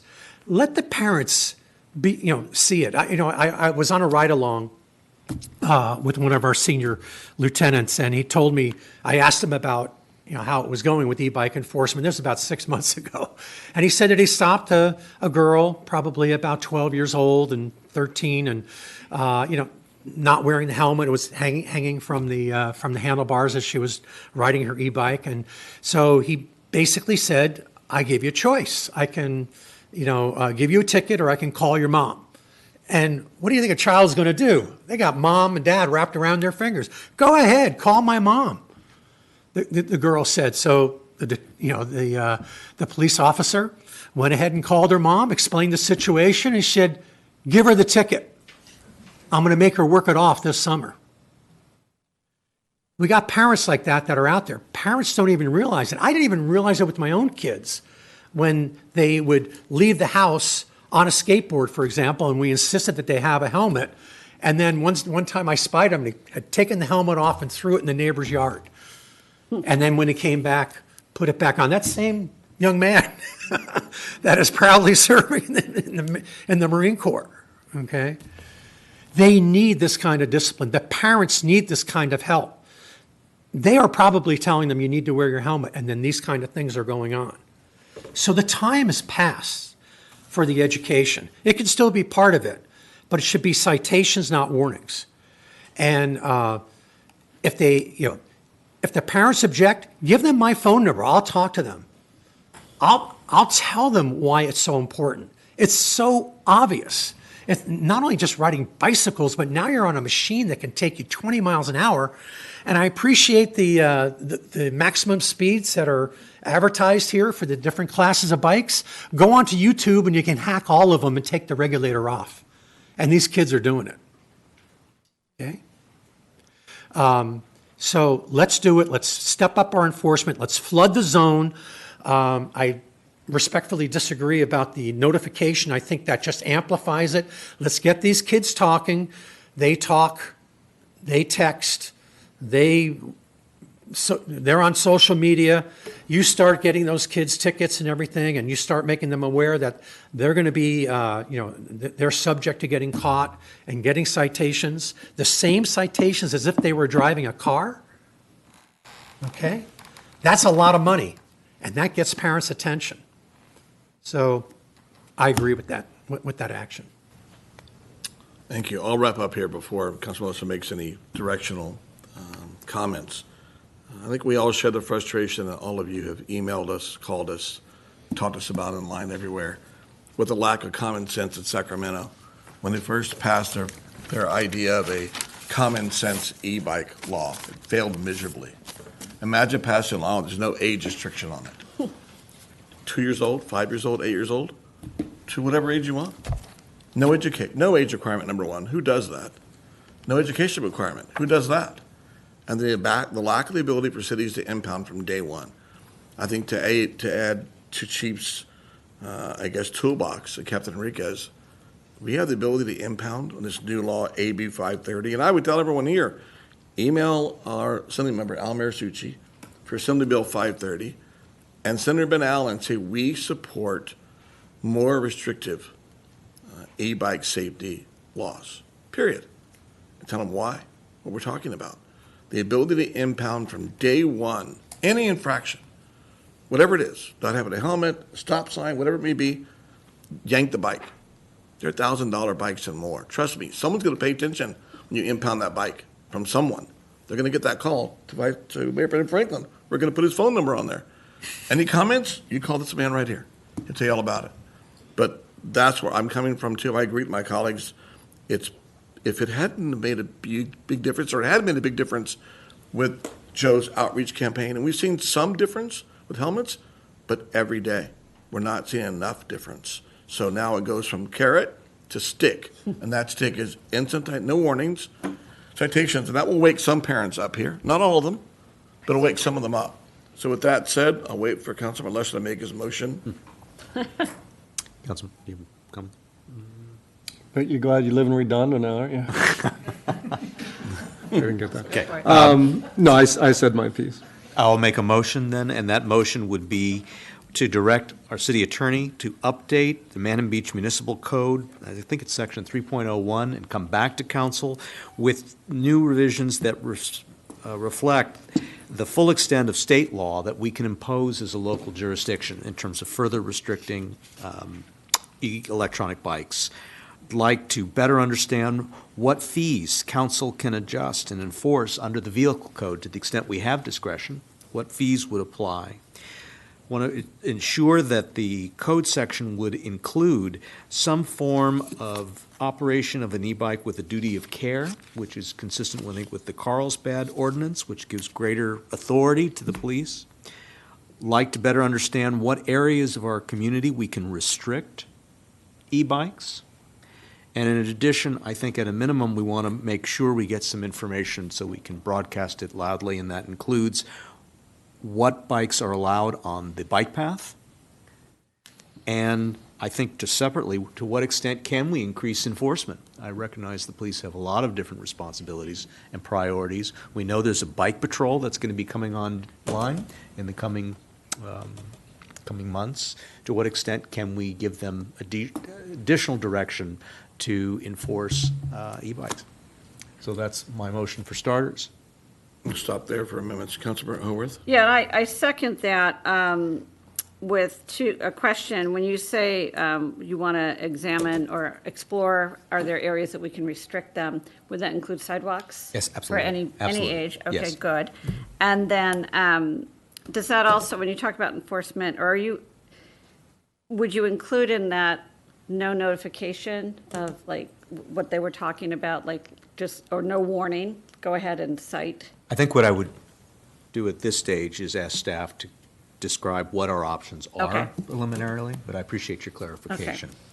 I'm fine with it. Any Thanks. further suggested inclusions? Yeah, in the motion? and I would like to add, it's kind of, you said it, but I would like to see an immediate, robust, and frequent police department plan, enforcement plan for e-bikes. I'd welcome that, subject to a second, just to hear what the police department would have to say with regard to a more robust enforcement. Mm-hmm. Bless you. Okay. Anything else? Any other comments? That's it. I would add one clarification when you say bike path. People don't understand Los Angeles County bike path. They think bike path is what you see on the Strand. Right. So clarification so that those people at home that are here tonight hearing this understand we're talking about LA County's bike path down by the water and below us, and our upstairs, which we've always outlawed bikes up there. But make sure the clarification is clear on the two bike paths. The bike path and the Strand, Yes, Mr. the Mayor? bike path and the Strand bike path, which is the LA County path. Yeah, I mean, there's nothing allowed on the Strand. No, except but we little- want to make sure people read it, that what we're talking about, make it bulletproof from that point forward, that there's not one distinction or the other. Everything's outlawed and stop from there. May I just add one thing that calls to mind, is the green belt as well. Yes. Good. Is really clarified. Yeah. Good. The green belt. Yeah. So no vote needed here. We just provide direction only, correct? We're not taking the actual vote, city manager or city attorney, we're not? Either way, you can take action on this. It's direction or a vote. We'll take a vote. It sends a bigger message, I think. Hey, can I simply ask a question, Mr. Mayor, is how quickly you can bring this back, given that we are not going to have another meeting in Yes, August? the first meeting in September, our next meeting. Great, thank you. Souvenir, you broke it. I really wanted it. I know, you care a lot about this subject, I get it. Thank you, Mr. Mayor. And your voting total? Motion passes 5-0. Perfect.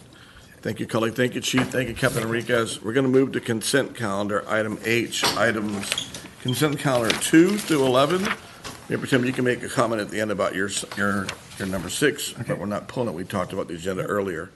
You can make a comment about item 6, but we're 2 through 11 on consent. And I see a motion by Councilmember Howorth and a second by Mayor Pro Tem Franklin. And Tim, you want to speak on item 6 before we vote? Sure. It actually won't. I just wanted to highlight to members of the community, this was a consideration of Community Development Department staffing levels and authorization to overhire by one permit technician. And this effort was led by Director Talene Muratsuchi. We'll get them there one day. And I'm so sorry, Tony. And Human Resources Director Jenkins. But this came about from developers, actually, were very frustrated with the fact that their permits were taking so long.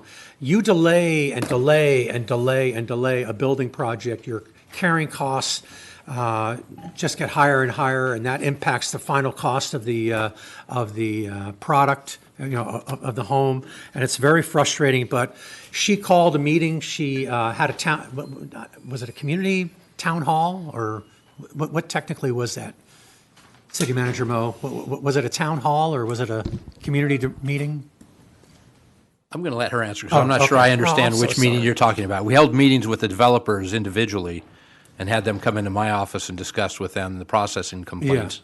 And that was really the genesis of this. Right. So anyway, I just wanted to highlight that many times people get frustrated about things at City Hall.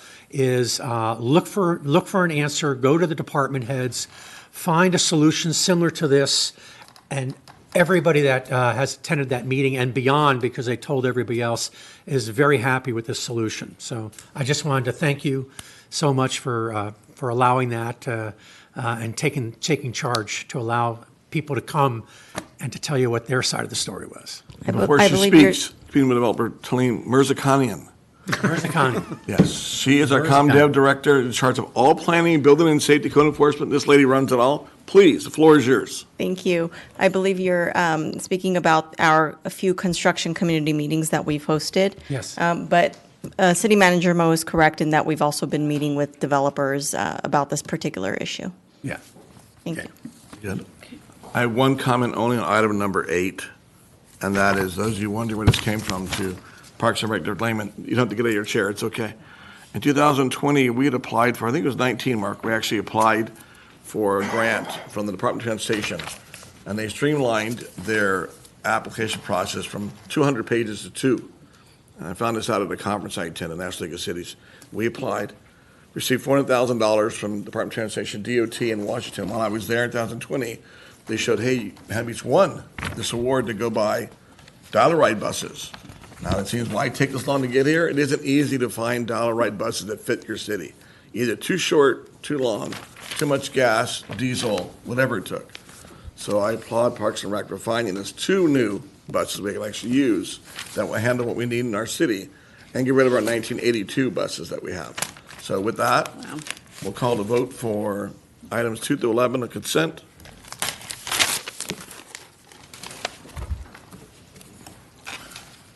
Motion passes 5-0. Fantastic. Thank you all. No items. We have a consent calendar, public hearings, none.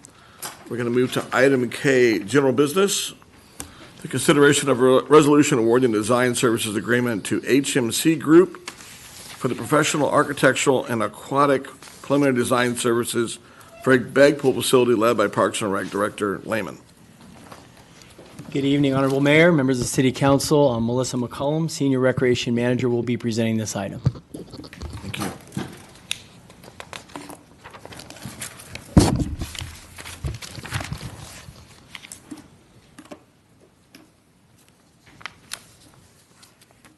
So good evening, Mayor and City Council. Good evening.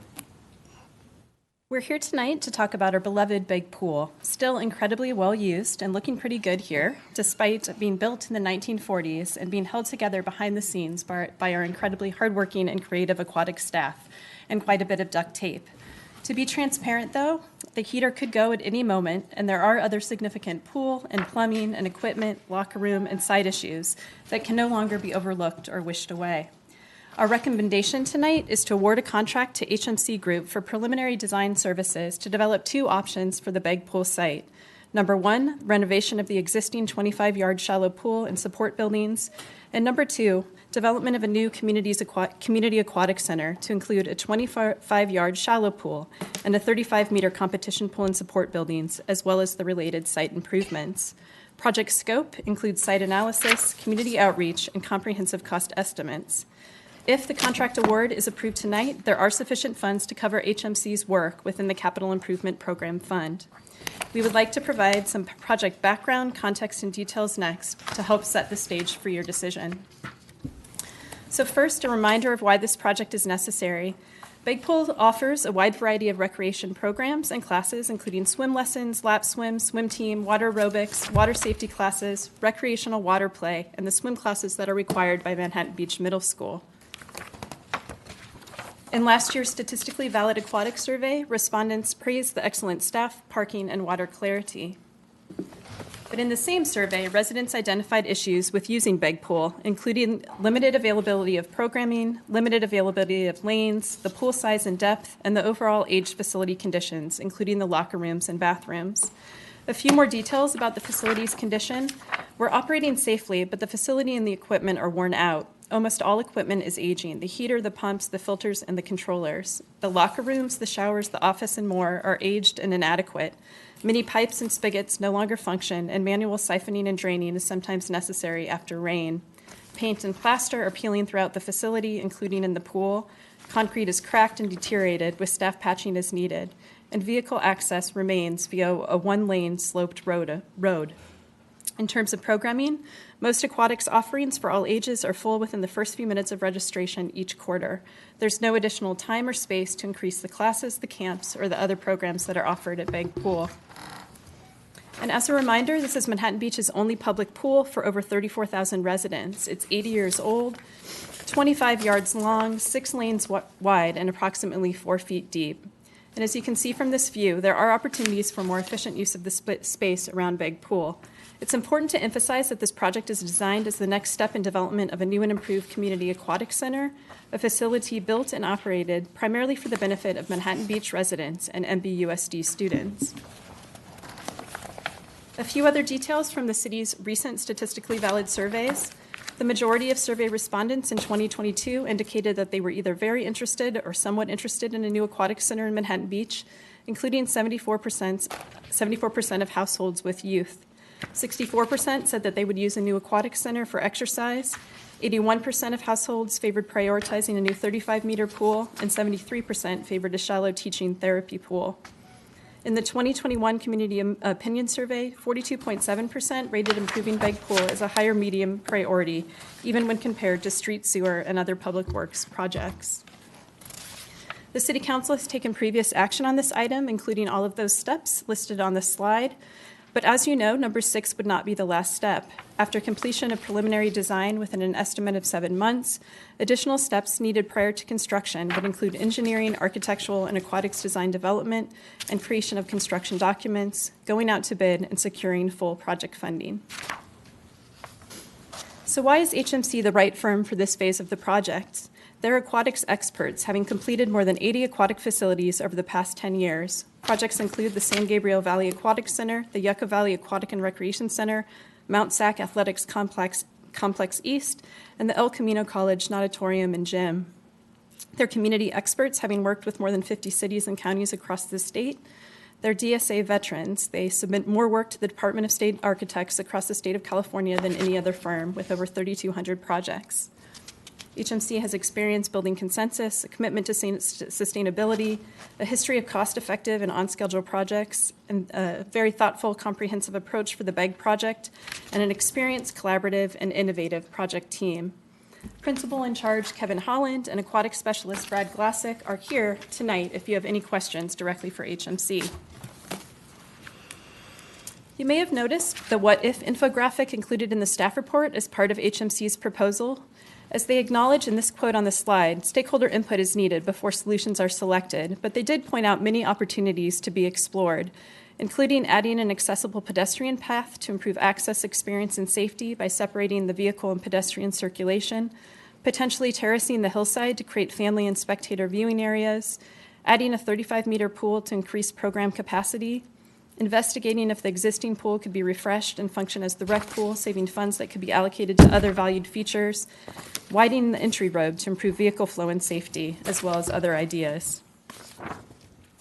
So let's talk about funding considerations next. The cost of the project, if we focus on developing two distinct design options and related cost estimates for the Begg pool site, is $244,822. And that means development of plans and cost estimates for renovating the current pool, the support buildings, and the site, as well as separate development of plans and cost estimates for a new community aquatic center with two pools, support buildings, and site improvements.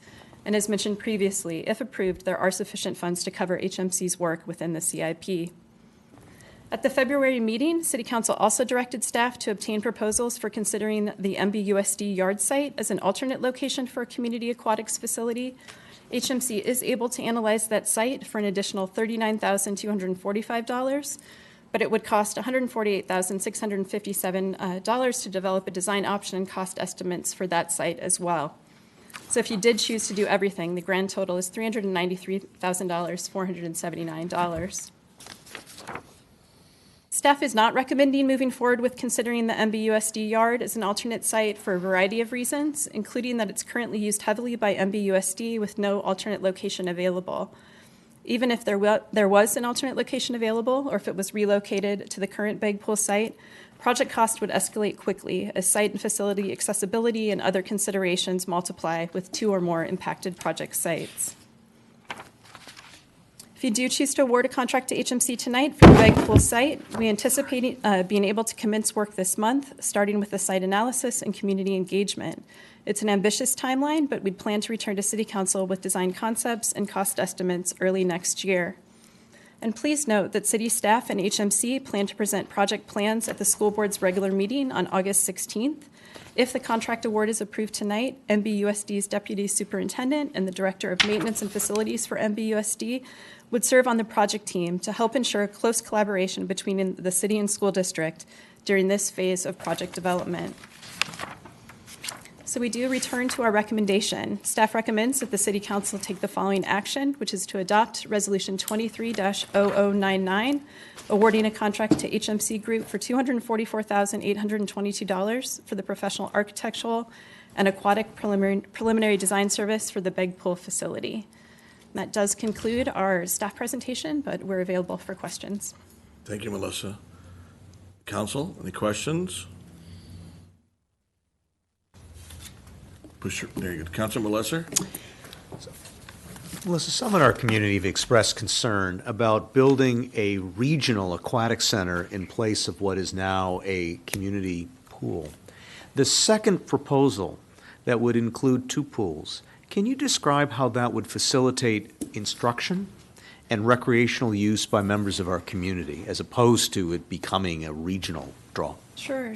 The design is still very much targeted for the Manhattan Beach community and providing additional opportunities for Manhattan Beach youth and older adults. The benefit of the 35-meter pool is that you can have water polo in that very easily. A 35-meter pool, in case you don't know, it's 35 meters length, 25 yards wide. So you can have a water polo game, one direction, or you could even do two, going the 25-yard width direction. You can also configure it with lines for additional competitive and recreational swimming with that traditional 25-yard distance. So much more opportunity to program that space. I mean, we only have about 6 lanes in the current pool, so it would be, double that, plus the addition of water polo. So it's for our local residents, it's for the MBUSD students, it's for our local, teams and events for that smaller level. A lot of the regional aquatic centers have 50-meter pools, and they are really targeting national and international competitions, in part as a revenue model, and that's not the model here. It really is programming for the community. Those living close to the pool and Polywood Park are concerned about additional cars. To what extent is there any form of parking study as part of this initial pro forma evaluation? So that is part of this project scope. It is we put that into the RFP to include parking requirements as well as environmental considerations, et cetera. So it will be a full picture of the project, not just the upgrades to the pools. And finally, there was a comment that we all received earlier today from a resident that was concerned about the number of community stakeholder meetings that the proposed vendor would host. I believe the commenter said there'd only be 2. Can you confirm how many meetings there would be and how perhaps Parks and Rec Commission meetings, in addition to the stakeholder meetings, might supplement those meetings? Sure, absolutely. There are 2 community engagement as part of this project scope, but I will remind the community we have been talking about a new pool for decades. So there's been other efforts where community members have had chances to express their opinions about the project, dating back to at least 2008, but also 2015. As part of the development of the Parks Master Plan, there were a lot of community meetings related to the projects that the community would like to see in the pool. Always came at the top of that. We had the Aquatic survey, which was a statistically valid opportunity for people to express feedback about this project. But we are very excited about these community engagement meetings also. The first one is a visioning project to hear really what everybody wants. The second will be kind of a check-in. As you said, the Parks and Rec Commission meets monthly, and so that would be an opportunity to provide feedback. Public comments are also welcome, electronically. So our goal for this project, because we want the community to love it, is to be as collaborative as possible, hear as much feedback as we can, and then come back with those designs for even more comment and adjustments. Thank you. Thank you, Mr. Mayor. You're welcome. Mayor Pro Tem Franklin? Yes. Thank you, Melissa. So what other activities? That's a real active corner there. Not only just the pool, but there's the expanded, has that dog park been expanded yet? There, right adjacent to it? It has not been expanded yet, but there are plans to. And that will be into the parking lot, right? Where there's storage containers now or right. something? Okay.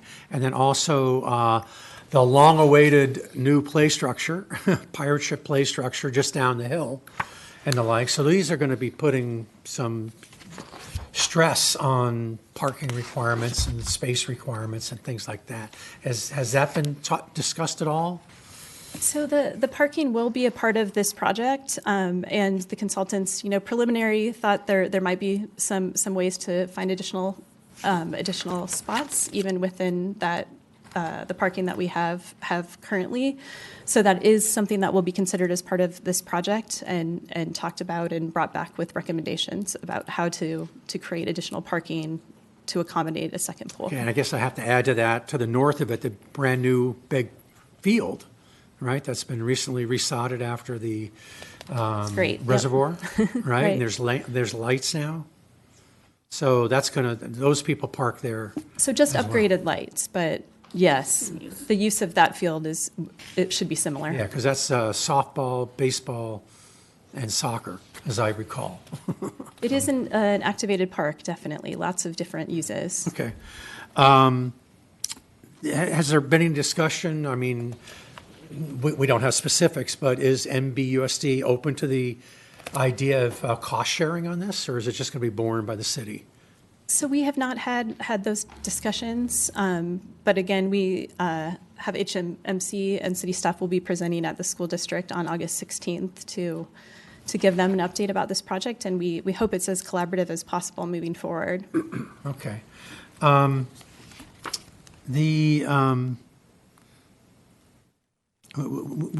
I saw and looked into a lot of the reference sites that the firm had worked on already. Do you know how those were funded?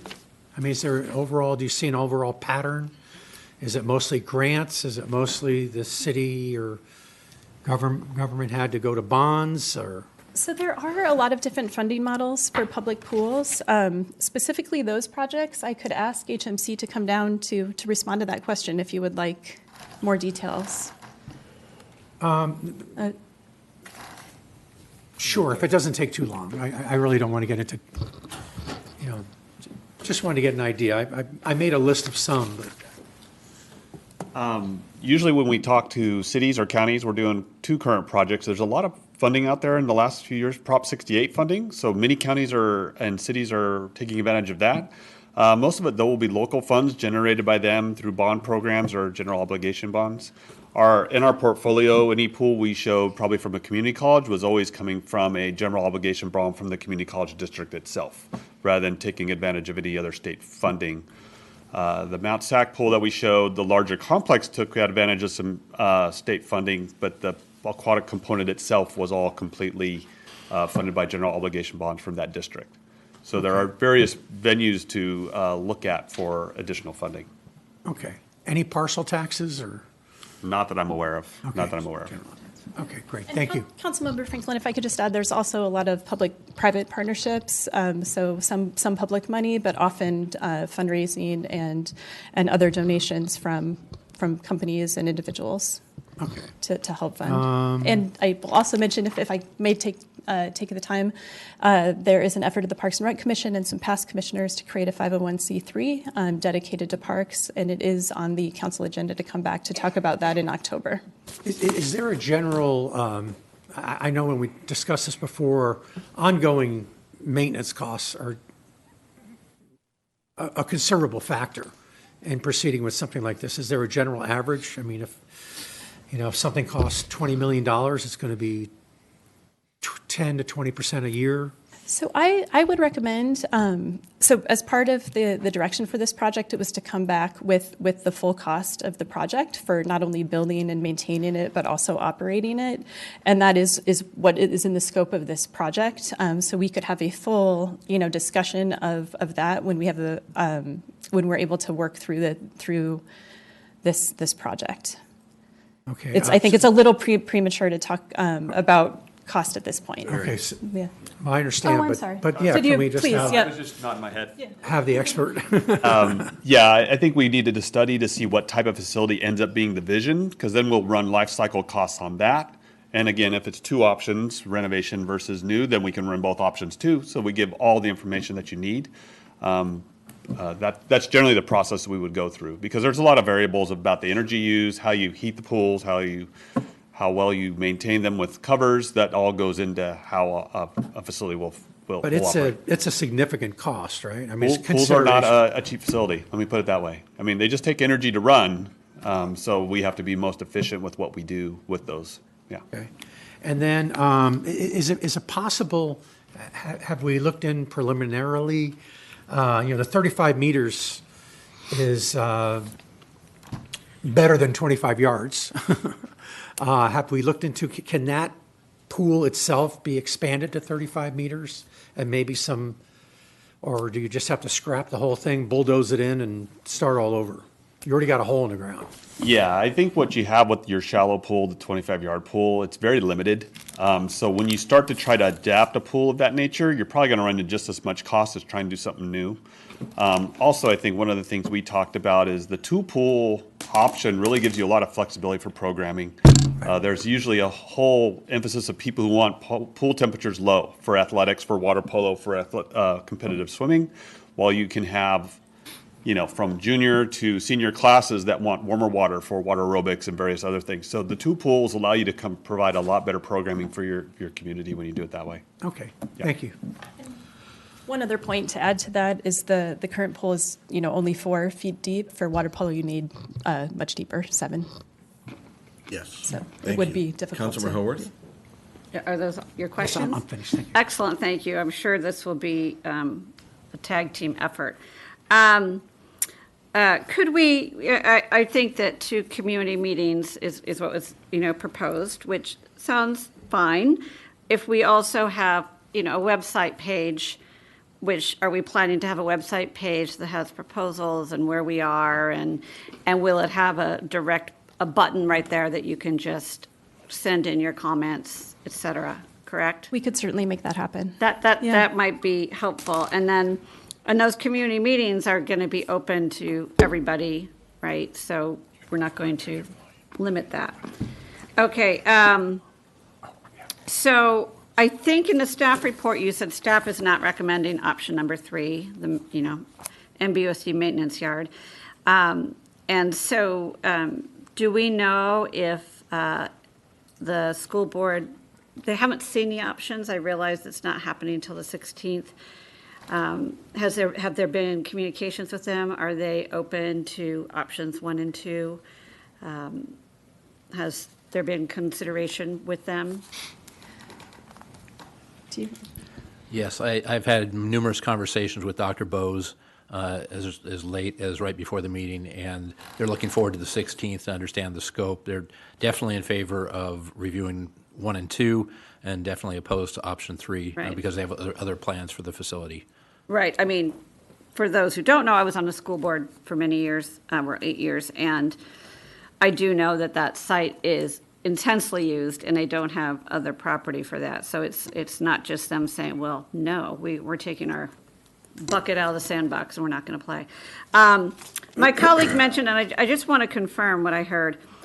So Begg Field was redone, but the use wasn't intensified, correct? I mean, it wasn't like, oh, it's got lights now and we need more parking. Like, that's the same use, correct? That's my understanding. Okay. Yes. Yep. And would we, there's as you mentioned, we're also going to have new playground equipment down over the hill in Pollywog.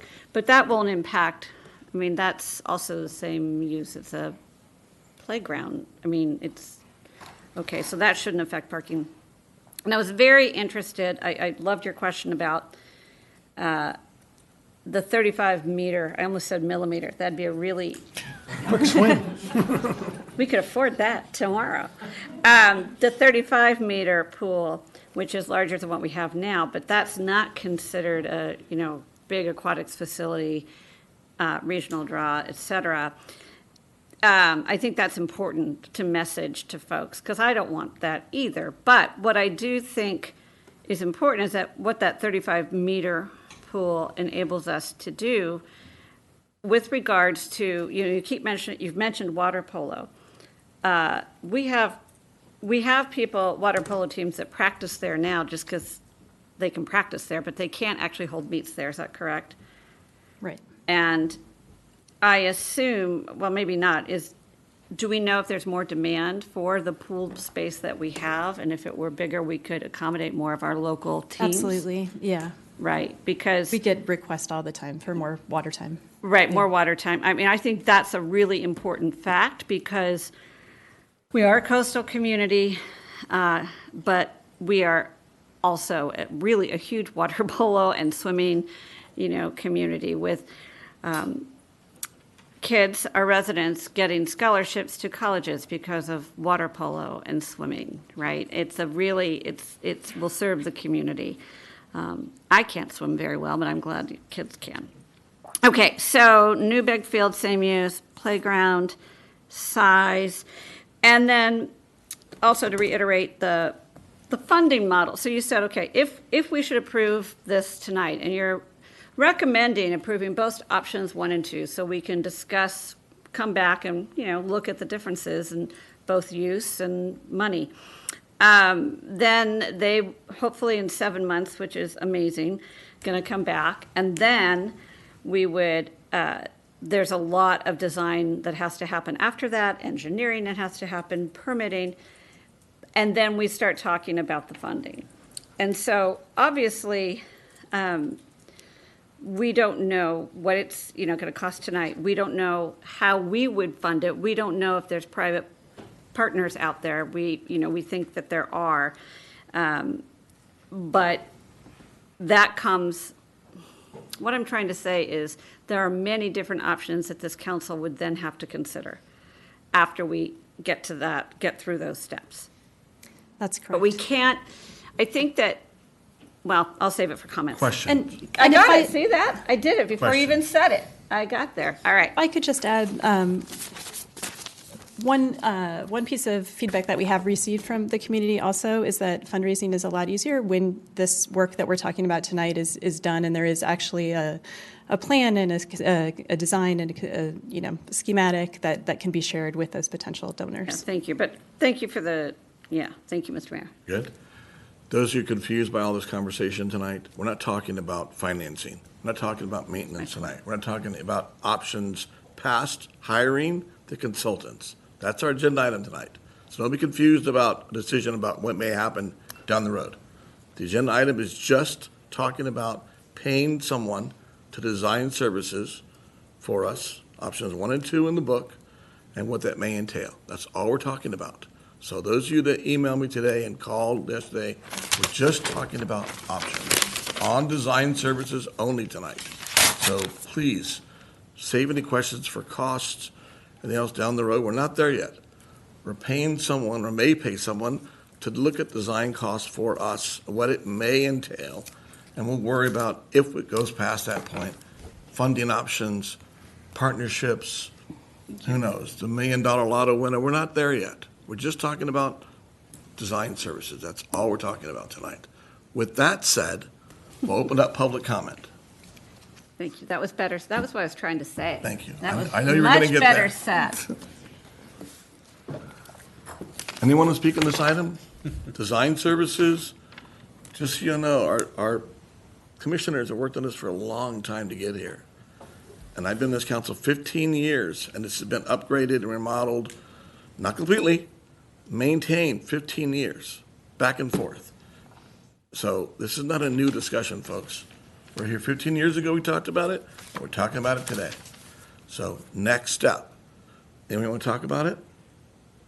Seeing none. How about on Zoom? No one on Zoom either. Wow, this is a hot topic. All right, we'll close public comment. Start with Councilmember Howorth. Thank you. I'm going to make a motion, and then I'll explain why.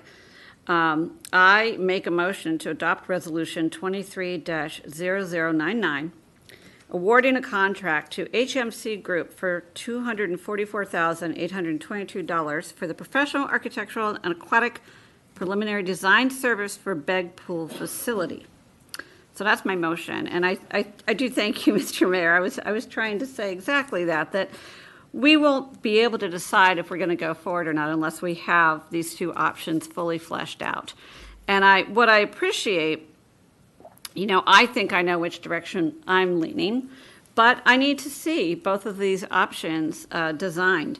And it kind of, that part of the process alone really gives voice to people who might be uncomfortable thinking, oh, I don't know if we want a big new pool. Well, we're going to look at both options.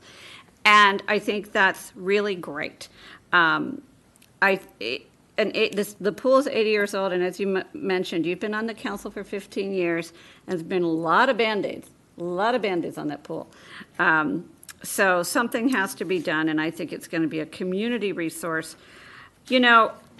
I've seen the results of the surveys, which, I appreciate, but I ran, for this seat last fall, and I cannot tell you how many people came up to me to say, what are you going to do about Begg Pool? What are you going to do about Begg Pool? And not to get political, but that's what we do.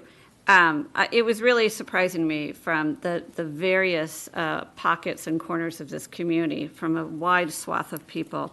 I think there is a hunger for this. And what I like is that we are deciding to hire people, the HMC Group, to provide these design options, and we are going to decide what's best to go forward, and we will have control over that project, rather than if the group out there in the community who is very gung-ho about this and has done a lot of work, if they just kept coming to us and saying, okay, now we're doing this, now we have a design change, a la the community center or the Scout Senior and Community Center, which is going to be a wonderful thing, but this is us I think, taking charge of this project, which I think will be better.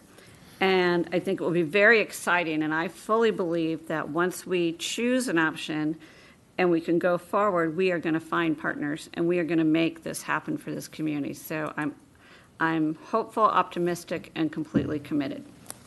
Thank you. Councilmember Lesser. I have seconded Councilmember Howorth's motion because I too feel we need these designs to be able to determine what our community wants through a community process to get input, and to be able to project the costs of what we can afford and to better understand what the potential impacts are of these two options. We have to go forward. I think I'm like many residents here. When my kids swam at that pool going on 20 years ago, it was an old pool. It was a pretty scary locker room then, and even with the upgrades that our city has undertaken, it still is not necessarily the greatest place that I would want any kids to spend much time in. It is well beyond its useful life. And as Councilmember Howorth just noted in passing, or others have too, we are a community that's close to the beach. To the extent we want to raise children that know how to swim without having to go to private clubs or wait in the summer for the lifeguard programs on the beach, we need to have a community pool that is up to the standards of today. There's more demand than we can even accommodate with this older pool.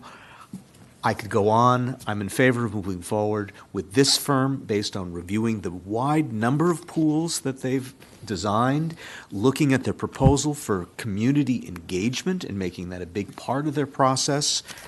I'm in favor of moving forward. Thank you, sir. Councilman Napolitano. Thank you, Your Honor.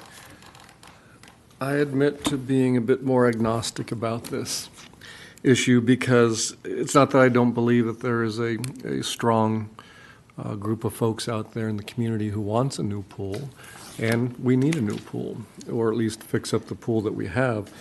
But the support for that pool and the costs that are going to be associated with it, I do not expect the school district to provide us a dime for this. I don't expect a lot of others to either.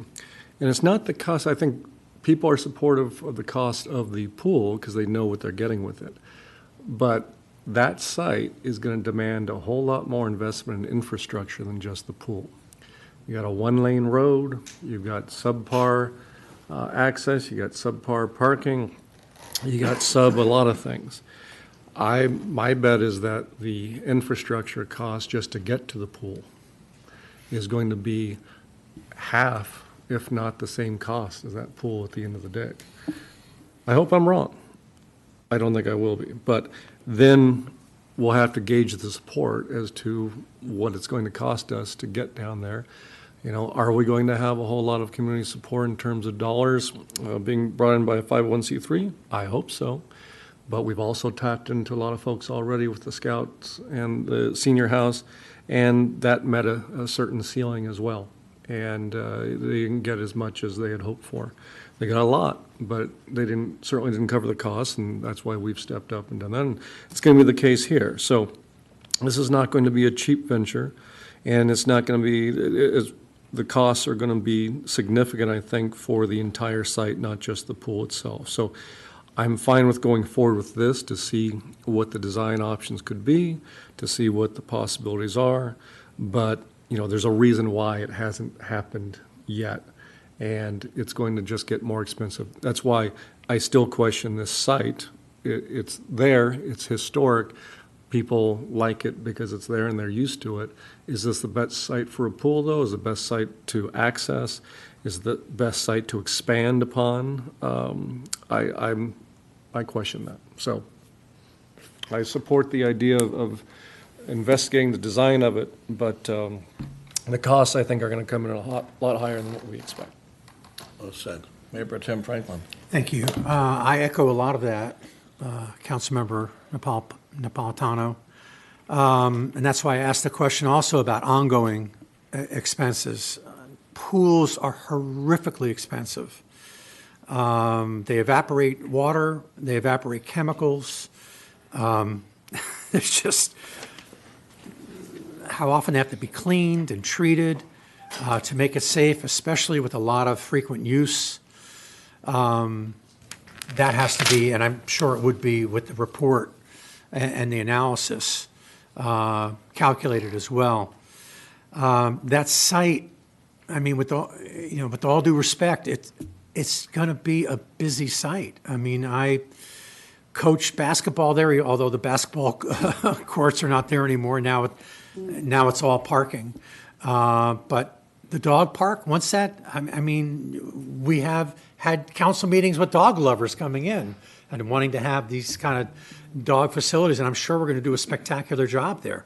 That's going to attract people from all over the city to come. Even a half a mile away, they're going to put the animals in the car, come there and park and enjoy the dog park.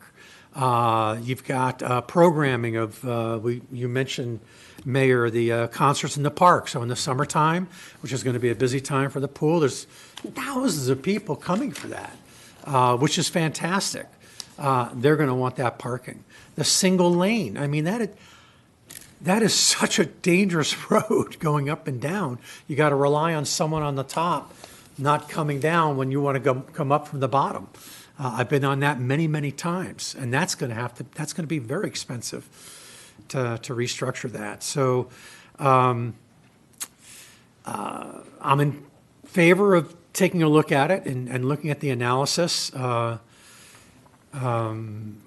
hope there's still ongoing exploration where something like this could be put more practically. But let's go ahead and take a look at this.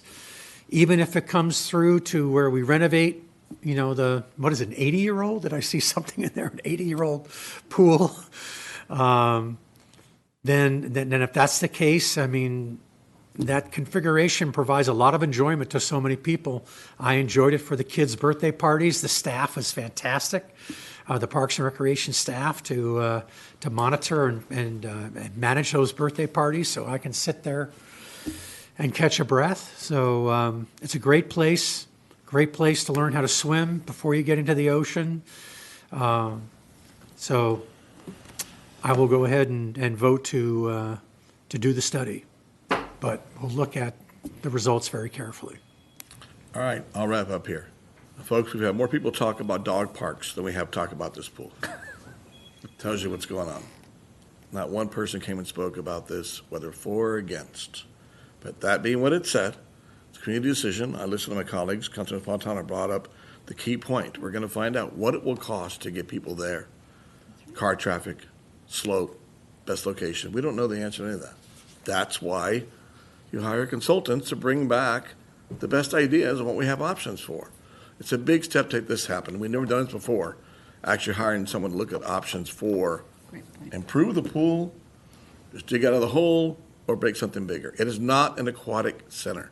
People email me saying, Richard, we don't want to see a regional aquatic center. It is not. It's a community pool resource. We've said it that way over and over. So, in fact, none of them came here and spoke today, which tells you something. But with that said, let's call for the vote.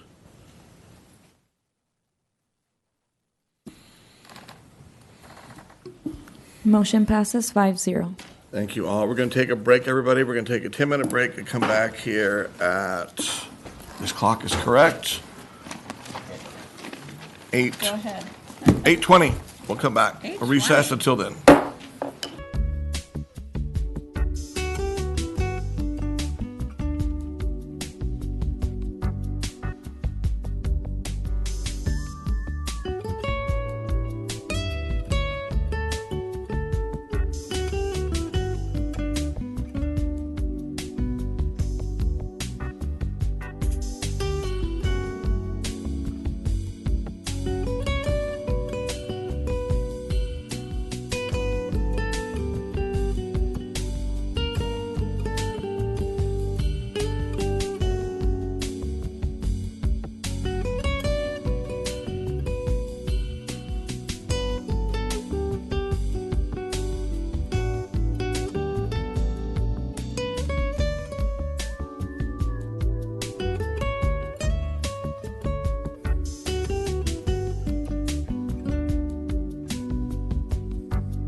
Thank you. All right, everybody, council is reconvened back in session. Item number 13, consideration of a request to waive repayment of the COVID-19 loan provided to the Oceanographic Teaching Station, OTS Roundhouse Aquarium, with a report from Acting Finance Director Montgomery. Hey, welcome.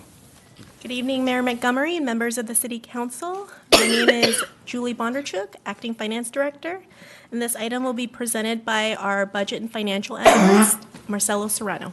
Thank you. Finally? Honorable Mayor, members of the City Council, Marcelo Serrano, Budget and Finance Analyst. Per the request of Mayor Montgomery and Mayor Pro Tem Franklin, I would like to provide a report for the consideration of a request to waive the repayment of the COVID-19 loan provided to the Oceanographic Teaching Station, which moving forward I will refer to as OTS. OTS operates the Roundhouse Aquarium on the pier. Along with many accommodations the City Council provided during the pandemic, a COVID-19 loan program was established to assist local small businesses that operate within the city. The loan amounts provided range from $2,500 to $10,000 with an interest rate of 2.57%. The interest rate is based on the local agency investment fund rate at the time that the COVID-19 emergency was declared over, plus 0.5%. The loan application period opened in January 2021, and 20 applications were received. After review by staff, 14 businesses were approved to receive loans from the city. The program distributed a total of $125,000 to these 14 recipients. OTS was the only nonprofit to apply for and receive a loan through the program, receiving a total of $10,000. The repayment period for the loans began on May 1st, 2023, and all loan recipients began receiving monthly repayment invoices. Currently, OTS has made all 3 required payments. Should the request to waive OTS's loan repayment be approved, all amounts paid would be refunded. This concludes my report, and staff recommends that City Council discuss and provide direction regarding the repayment, this repayment waiver request. Thank you. Thank you, sir. Council, any questions? Councilmember Lesser. I have one. I'm not sure if I see a representative of OTS here tonight, although we've received correspondence. I'm wondering, is staff aware of how OTS used these funds? I recognize that was a wide open basis for what the funds could be used for, and I have one of the announcements that staff provided to me about the loan program, and similar to the PPP federal program loans, they could be used for the operational non-capital expenses such as payroll or lease and mortgage costs, utilities. But I'm just wondering to what extent there's been a descriptive, because I didn't see that with specificity as to how the funds were used. We don't audit how funds were used, only providing the direction that they be used for operational purposes. If that is something that Councilmember Lesser, if that's something you're interested in, we can reach out to OTS and submit that inquiry. I'm not sure if others have the question, but thank you. Councilman Napolitano. This question to the city attorney, if this would be a gift of public funds.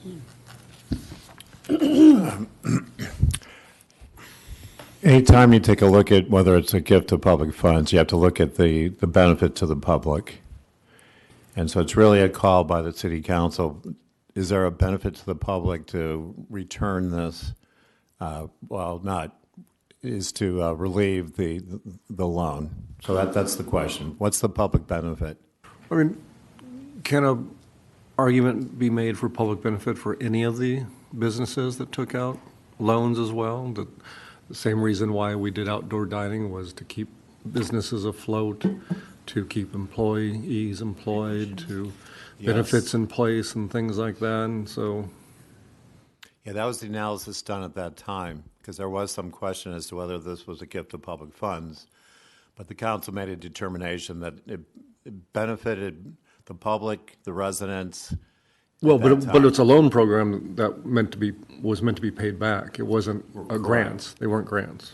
Yes, at that time, granting the loans was not considered to be a gift of public funds. And so once again, it's the analysis is what's the public benefit to relieving that loan? Thank you, Your Honor. Anyone else? Go ahead, Joe.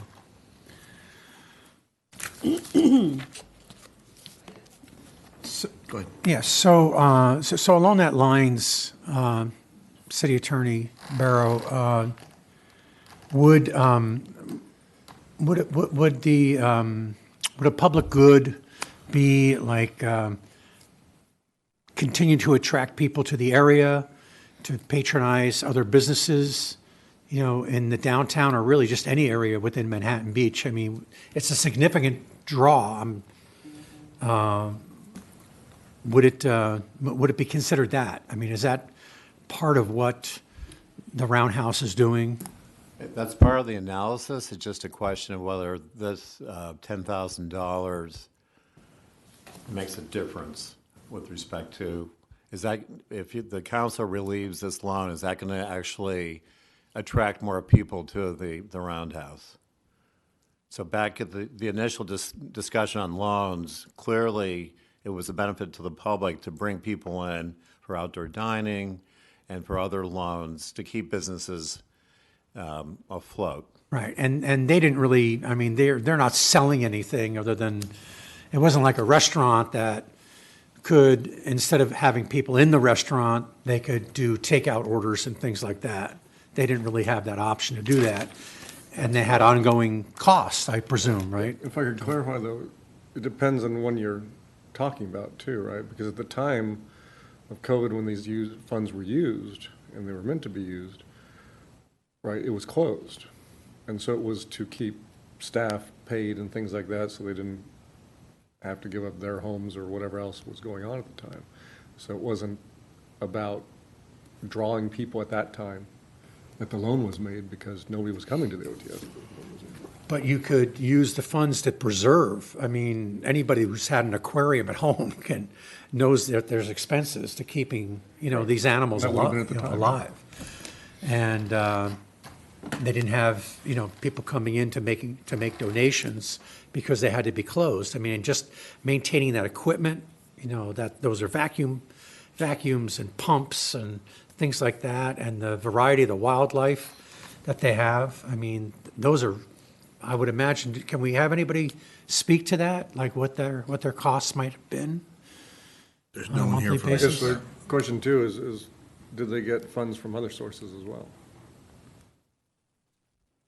Yes, we asked. $1,000 didn't keep OTS up. Right. No, they actually received two loans, the PPP loans of about $83,000 each, both of which were forgiven.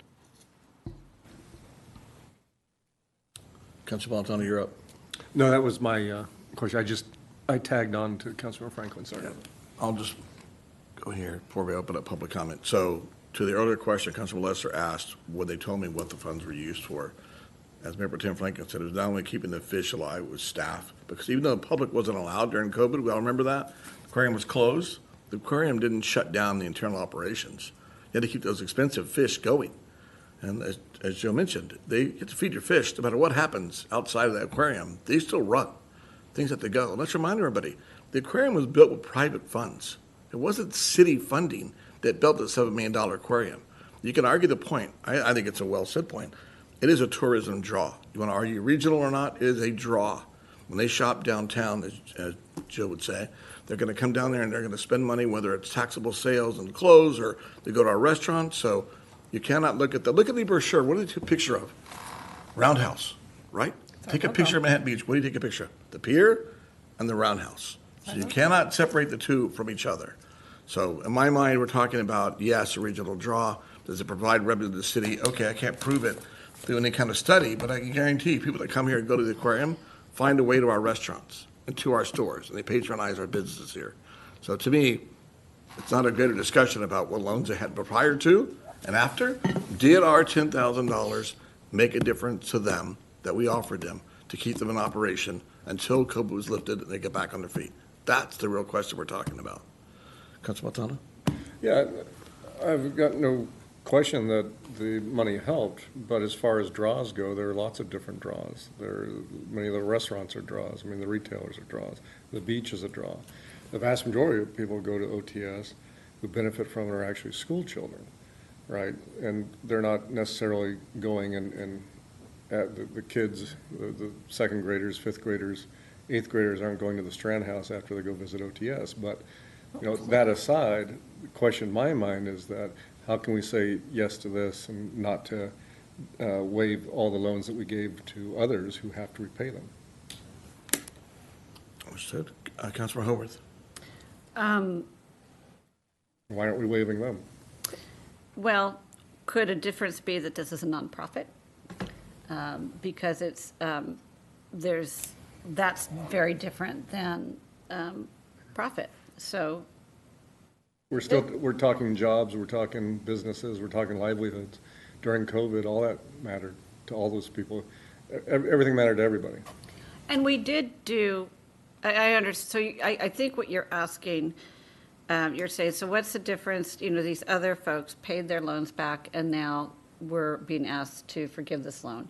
But we did do other things for businesses such as dining decks, such as waive those fees and permits. We did things to, which I'm glad we did, I didn't, but the other, your former council, which is great.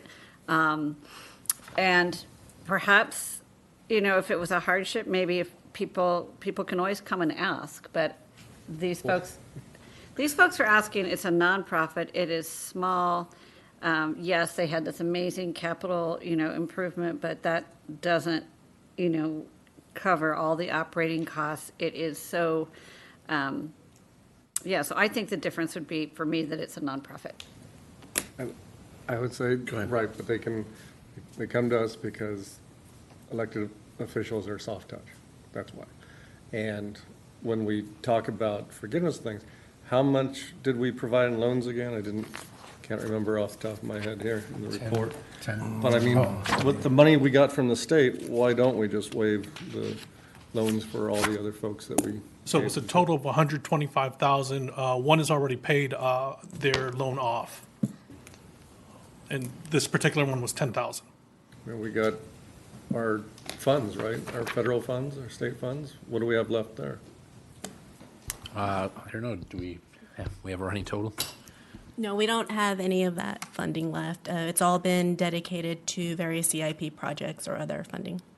So you're talking about the ARPA, is that correct? Yes. So that it's been spent. Okay. Julie, don't go anywhere. Well, you're still up there. We allocated $250K. We actually distributed $125K.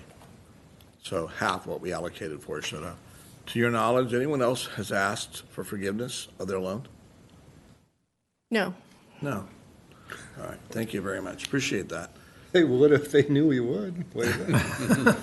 Councilor Franklin, go ahead. Well, I think the argument we can make, are we going to get Yes, as soon as you're public done. comments As first? soon as you're done. Oh, okay. Well, the argument that can be made is that we did do what was considered gift of public funds by underpricing, and sometimes not even charging for the real estate underneath the decks. I mean, that could be argued that was they got that gift. They didn't have to pay that to us. If you look at that allowance, you know, for the businesses and the restaurants, this is their allowance because they just need to keep, I mean, you just can't pull the plug and say, well, you know, let us know when the pandemic's over and people can come visit again. It's a living, breathing, you know, maintenance, cost-intensive operation is to keep that going. Well, okay. First, I just think we're reaching here. Let's just say we want to make a $10,000 donation to the Roundhouse and call it a day. That's rather than make up a whole bunch of comparisons that really aren't applicable. So if anyone wants to make a motion. Well, Dave, don't do it yet. We have to do public Let's do comment. public comment first. All right, we'll stop here. Public comment. Jill, please. Now you're waiting to jump out of that chair. I can see you launching yourself out of that chair. That's right.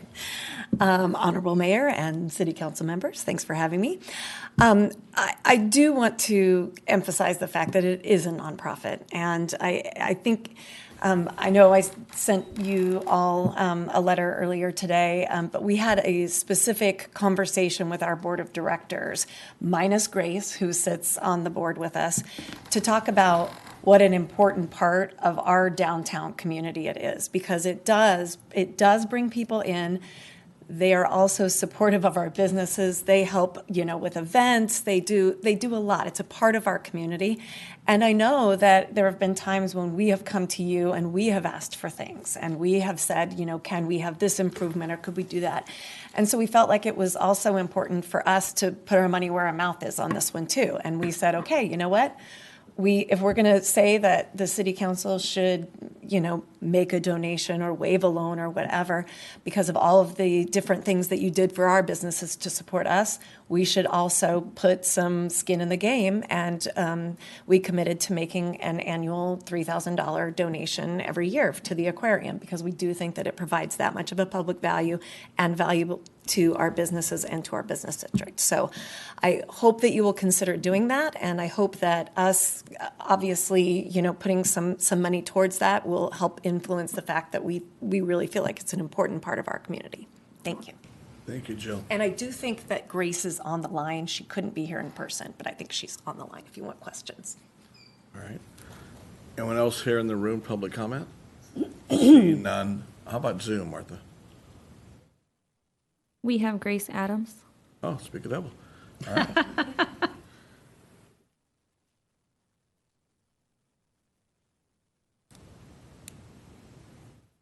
You're unmuted already. Hello, Grace. Okay. There we go.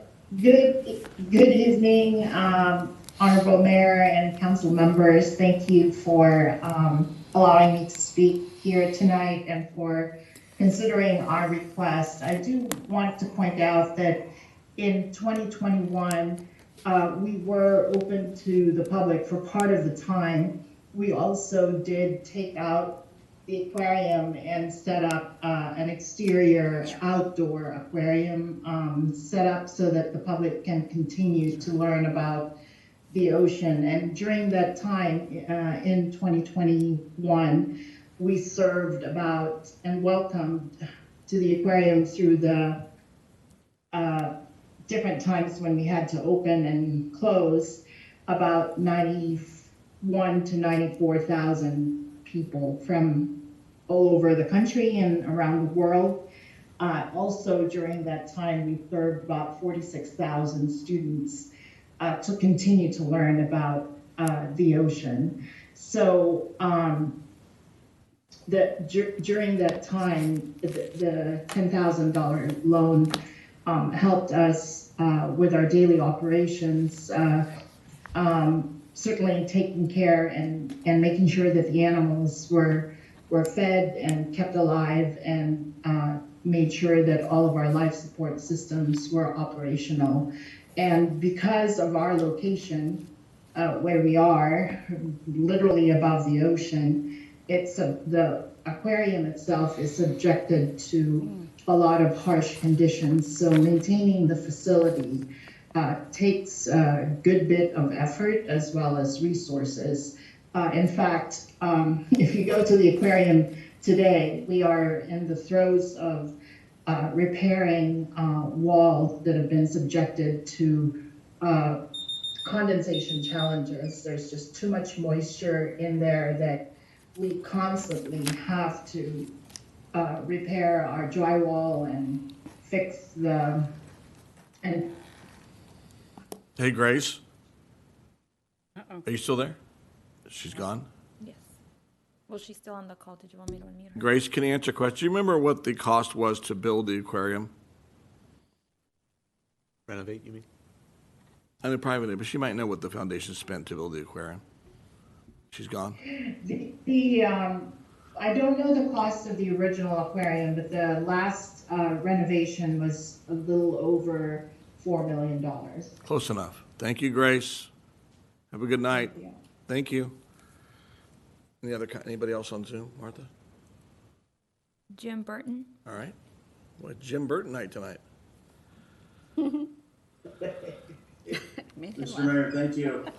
You're welcome. I just want to applaud council. I mean, I think you're asking the right questions, particularly Councilmember Napolitano, related to if we're giving money to the Roundhouse, how much have we given to others? The restaurants didn't pay for any of the dining decks, and I think that that was a gift by the city. I think we needed to do something, that people weren't allowed to go inside. I think we did something to allow them to have space. And if this is similar and we want to do something, I think you're asking the right questions. I applaud the Downtown Business Professional Association for reaching out to the Roundhouse and providing funding. I wasn't aware that we were giving $3,000 a year, whatever that is. I think that's fantastic. I don't know that I have any problem with the forgiveness of this loan. But to compare it to what we've done with others, I think is appropriate because there's some equitability here. One of the things that the acting finance director said was that if the loan was forgiven, money that they've already paid would go back. Is that just by rule, or why not forgive what is remaining and not repay back something else? I don't know that question can be answered, but just a thought. But again, you're asking the right questions. Whatever we've done for others should be done for them. Thank you, Jim. We have one item left. Don't go to sleep yet. Our next speaker? Somebody by the name of Juju. Okay. Hi, this is Heather using Juju's computer. So about this, all I wanted to say, and I have nothing against the Roundhouse. My kids, grew up here, and we visited many, many times. But I'm just talking about maybe nonprofits in general and loans in general and things like that. So, I have a few questions. Was the entire $10,000 used? Did somebody, did people start getting, fat bonuses and pay raises with the $10,000? Were there any new hires? And a loan is a loan. Everybody knows what that is. You borrow it with the intention of paying it back. That means that everybody who borrowed money from the city, it should be fair. So at the end of the day, nonprofits, they're not trying to make a profit, right? And so they need to be super transparent about what all the money was spent on. And, I remember Enzo did a scout project and he had money left over and he gave it back. So, it's something where I think we need to possibly just call it a gift if that's what it really is, but it has to be fair amongst all the other people who received the same loan, went through the same process, filled out the same applications.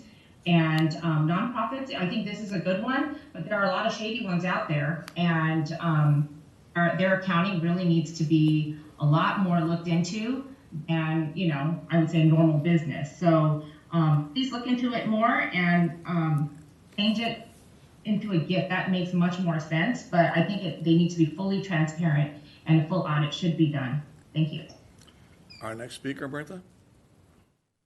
No one else in the room has any comments? Close public comment. Councilmember Howorth first, then Councilmember Lesser.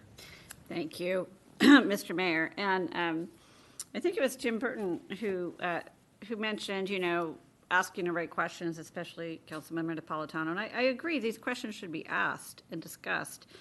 And I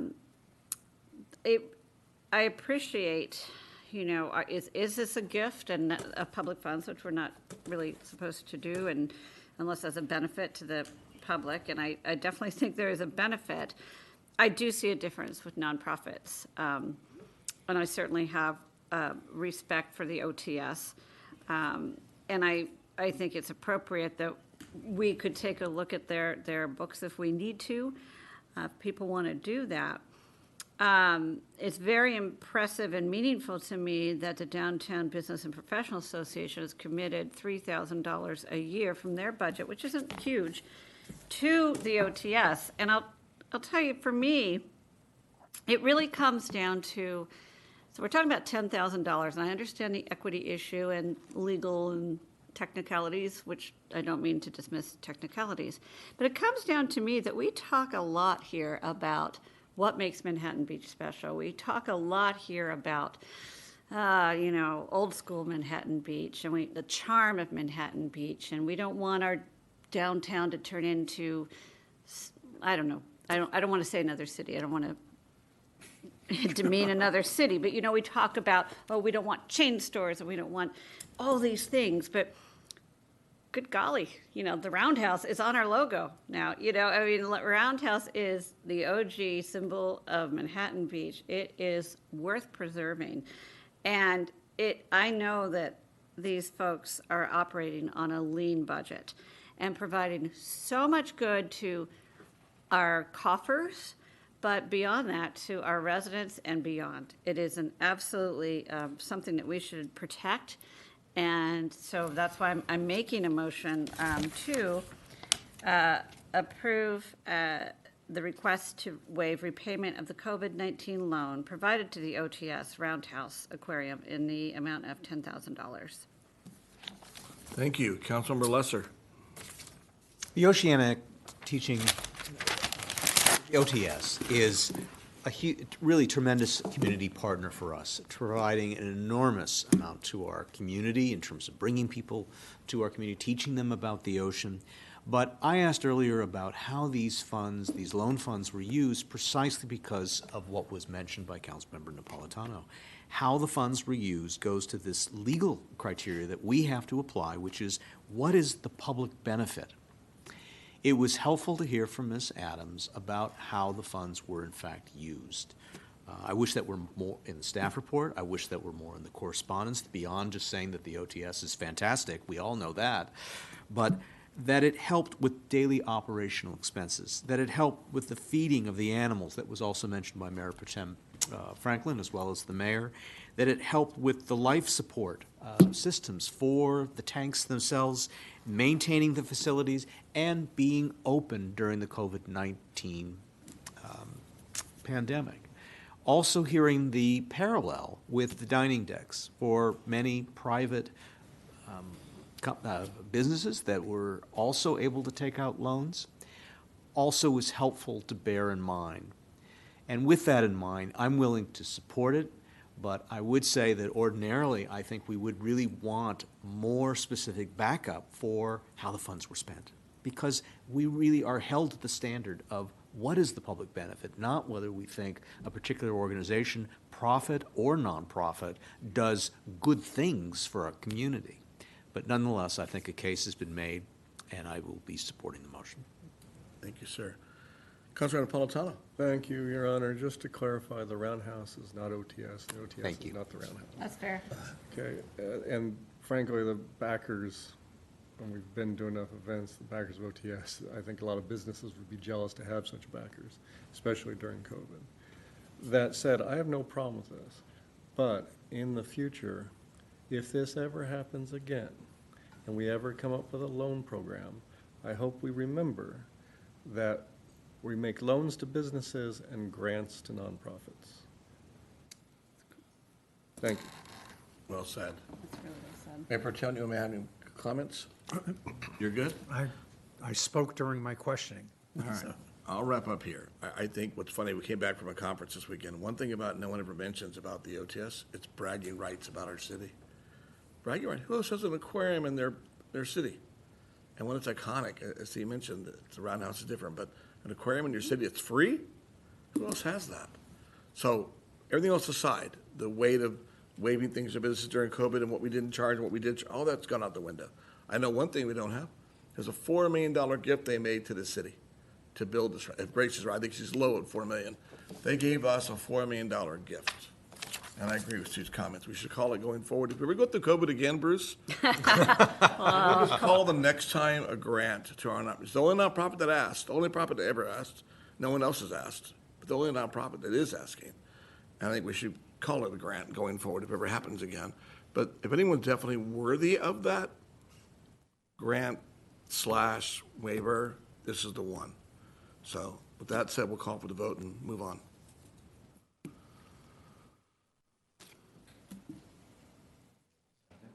We have a second, Joe Frank, Councilmember. I'm sorry, Mayor Pro first Tem. by Councilmember Howorth, the second by Mayor Pro Tem Franklin. Sorry. Working through the titles there. Motion passes 5-0. Thank you. Thank you, Grace. You can let go of the line now. Keep the motors running. Right. All right, next up, item 14, consideration of the Cultural Arts Commission recommendation for utility box beautification project, artwork proposals and locations, and disbursement of $38,400 from the Public Art Trust Fund. With a report from Parks and Rec Director Lehman. Good evening, Honorable Mayor, members of the City Council. Alan Stewart, Cultural Arts Manager, will be presenting this item. All right.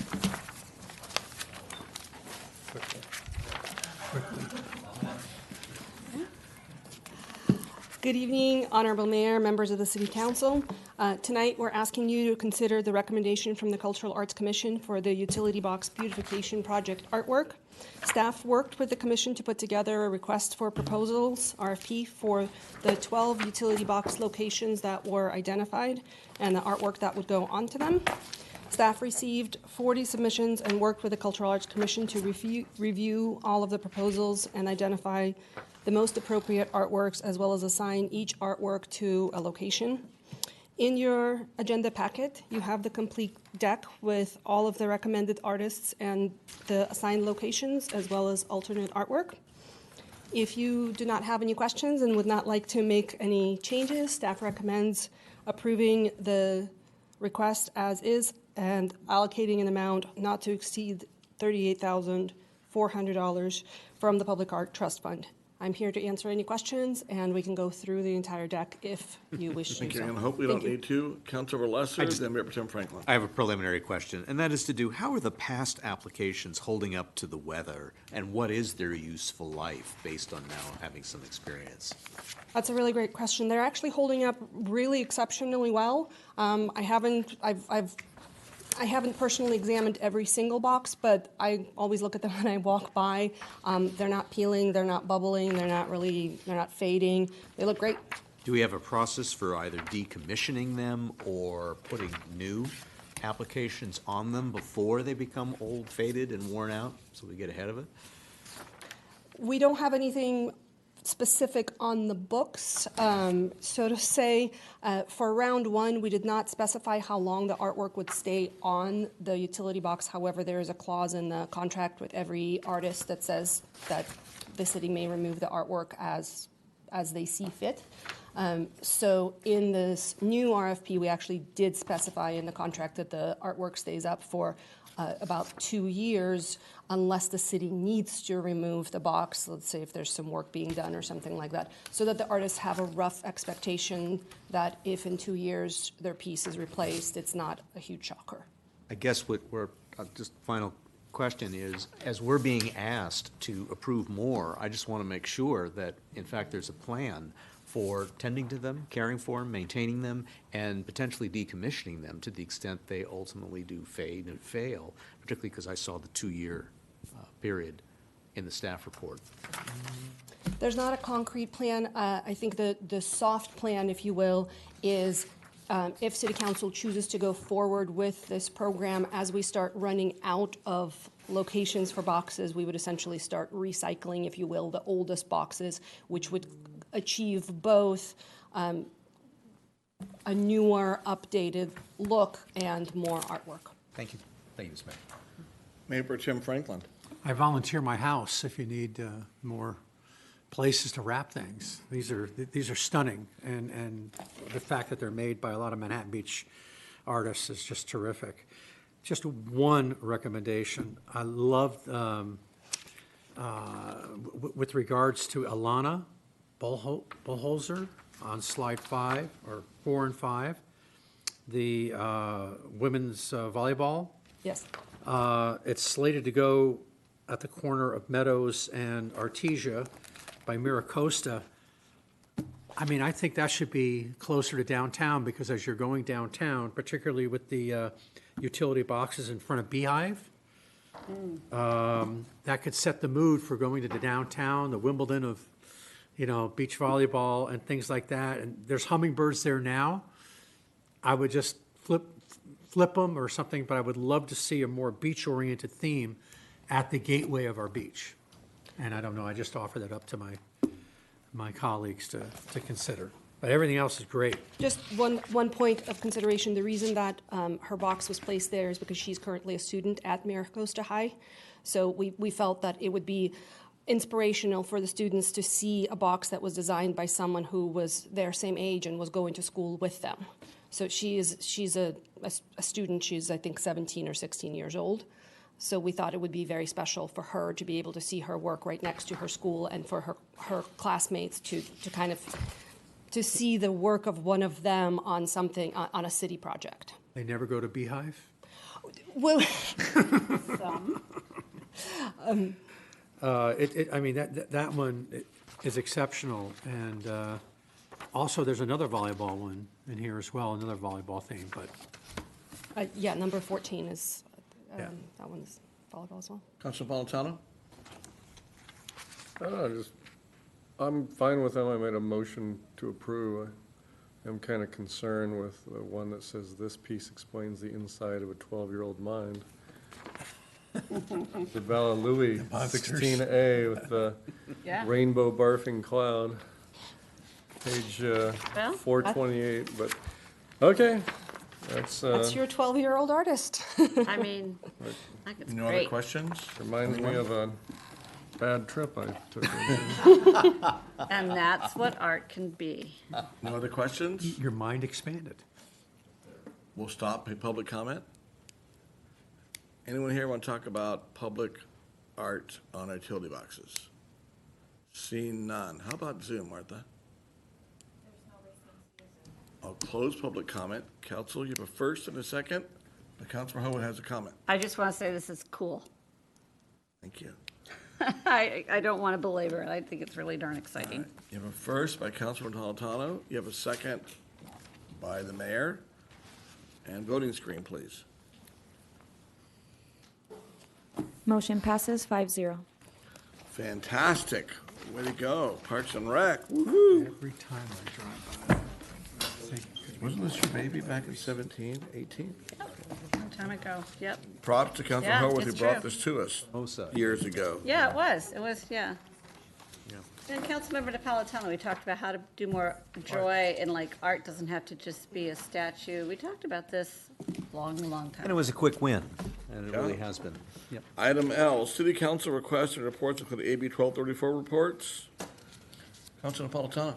Your Honor, I attended the Independent Cities Association conference down in San Diego along with you and the incoming president, I should point out. And it was very informative, and we actually, the comment was made earlier by a speaker regarding our DA Gascon, and we engaged yet again with the DA at that conference, and he didn't change his mind at all. But it was very informative, educational, lots of good classes and networking with our fellow electeds to see what's going on in other cities. So good conference, well attended. Thank you, sir. And good job by you. Thank you. Martha, can you post that picture? Is it possible to post that picture up? Uh-oh. While she's doing that, Steve and I both attended, along with the city manager and city attorney, Independent City Association. ICA of those cities in Los Angeles County and now Orange County. Great. They have their own police and fire departments. That is what makes us different. Independent cities have their own contract, LA County Sheriffs, LA County Fire. The line has been blurred since then, but that's what it started in 1960. And while we were there, I did highlights for watching. I asked to have the president, to have Councilor Napolitano be the moderator. District Attorney Gascon, you should have seen it. It was great. I should have put it on YouTube. Wow. It was fantastic watching Steve sing. He was polite, overly polite, with a couple zingers here and there from cities that were frustrated by the DA's policies. And to his credit, Gascon stood and answered every single question. Didn't run and hide. He drove down in 2.5 hours and drove back afterwards. He gave us, what, an hour and a half of his time, Steve? Yes, Fantastic, because every city had questions. What about this? What about that? What about policies?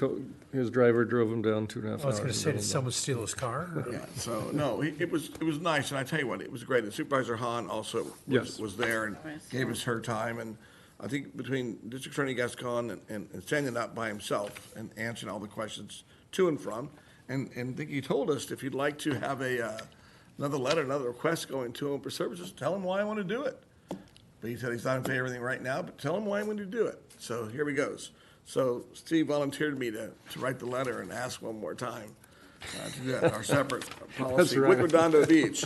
Also, the part of it having cybersecurity experts from Amazon, AWS, what they're seeing, along with Councilman Tim McCosker. Thank you, Tim, from the 1-5 district in Los Angeles City down by the port. He was also there.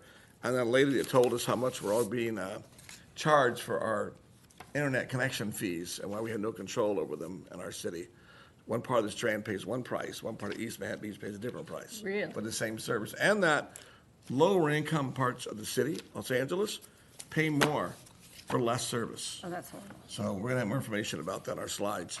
And while we're doing that, you'll see here, thank you, Martin, putting up here, mostly don't remember this, but we donated 5 of our police vehicles. Thank you, Chief Johnson and Captain Enriquez. I went down to Pickens, Mississippi, and yes, it was very hot and very humid, and the jacket only was worn inside the air conditioning, I'll tell you that. But they were so thankful and so grateful, Chief. They went, all of you are invited to go visit them. They're waiting for Captain Enriquez to come down and show them how to drive the vehicles. But when I was there, their state senators came down. What a big difference. And Tupelo, Mississippi reached out afterwards. Hey, what about us? Tupelo. But the thing was, we made a definite impact. They were driving our vehicles the second day that they received them.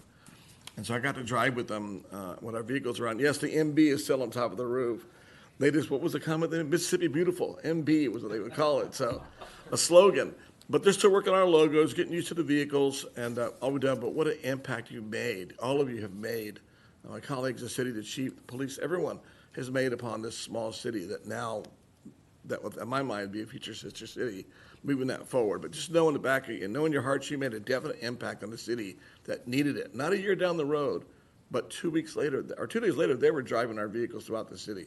And the residents came up to me and said, man, thank you so much. This is incredible what you guys have done. Not their own state, but someone small city in California made a difference, an immediate difference to them. They'll never forget that. And I have gear for all of you they gave me, and I had to somehow try to get it here without breaking it back. But that's where I was, and know that makes a difference to someone's lives immediately. And past that, that was the busy last 2 weeks. And the other equipment too, right? Communications equipment? Yes, we, the chief and Captain Enriquez let me keep the lights on the vehicles, and they were stunned by the fact that you put new tires on it. Thank you, Director Lee. Put brand new tires on the vehicles and our radios, and they were still figuring out how to use the whale and siren and lights. Captain, when is Captain Enriquez going to come down? I'm sure he's going to be on next week when it cools off. But they were fantastic, and just know you made a big difference in people's lives there. So that was my last 2 weeks of travel, Bruce. That was enough for a while. Anybody else go anywhere? No? Then let's move to, what's our next item up here? Consider request by myself and Councilmember Howorth to discuss sending a letter requesting that Senator Ben Allen and Senator Muratsuchi legislation regarding electronic, e-bikes. You want to talk more about that, Councilor Howorth? Well, I think now what I would say is, since there is an Assembly Bill 530 that was mentioned, that we, we send a letter saying, asking them to support it, making sure we know what's in it. So if we could have staff prepare that, that's what I would make it be. That's what I would request that we do to support that legislation. Ask them to support that. Okay, I would add to that, that I think we should ask them for age restrictions in that AB 530. If it's not there, it needs to be. That's why I want to look. Yeah, education, because it is. licensing, Okay, and the last part, whatever. the ability to chief and Captain Enriquez and his staff to impound on the very first infraction. That letter to both Assemblymember Al Muratsuchi and Senator Ben Allen should be key. As soon as possible, get that letter out to them so they can bring it up. They go back, I think it's next week, they're back in office, back in session. Right. That would make a big difference. And I see that it was attached in the staff report, thank you. Yes, and so initially this was through our three-step process coming back for a third vote, but because we have the third vote tonight, we'll go ahead and draft that letter and send it ASAP. Perfect. The third vote was, Councilor? I'll take it. All of you? 5-0, all right. Thank you all for that. Well, I was just going like this because I just want to make a comment about it. In doing a lot of research and reading about it, it's really considered sort of a coastal city issue. I mean, I remember reading something where it said that Torrance really doesn't have this similar problem and things like that. Will it be perceived in Sacramento as, important enough? It depends. I mean, maybe not. It just depends the political will. I mean, a lot going on there, so.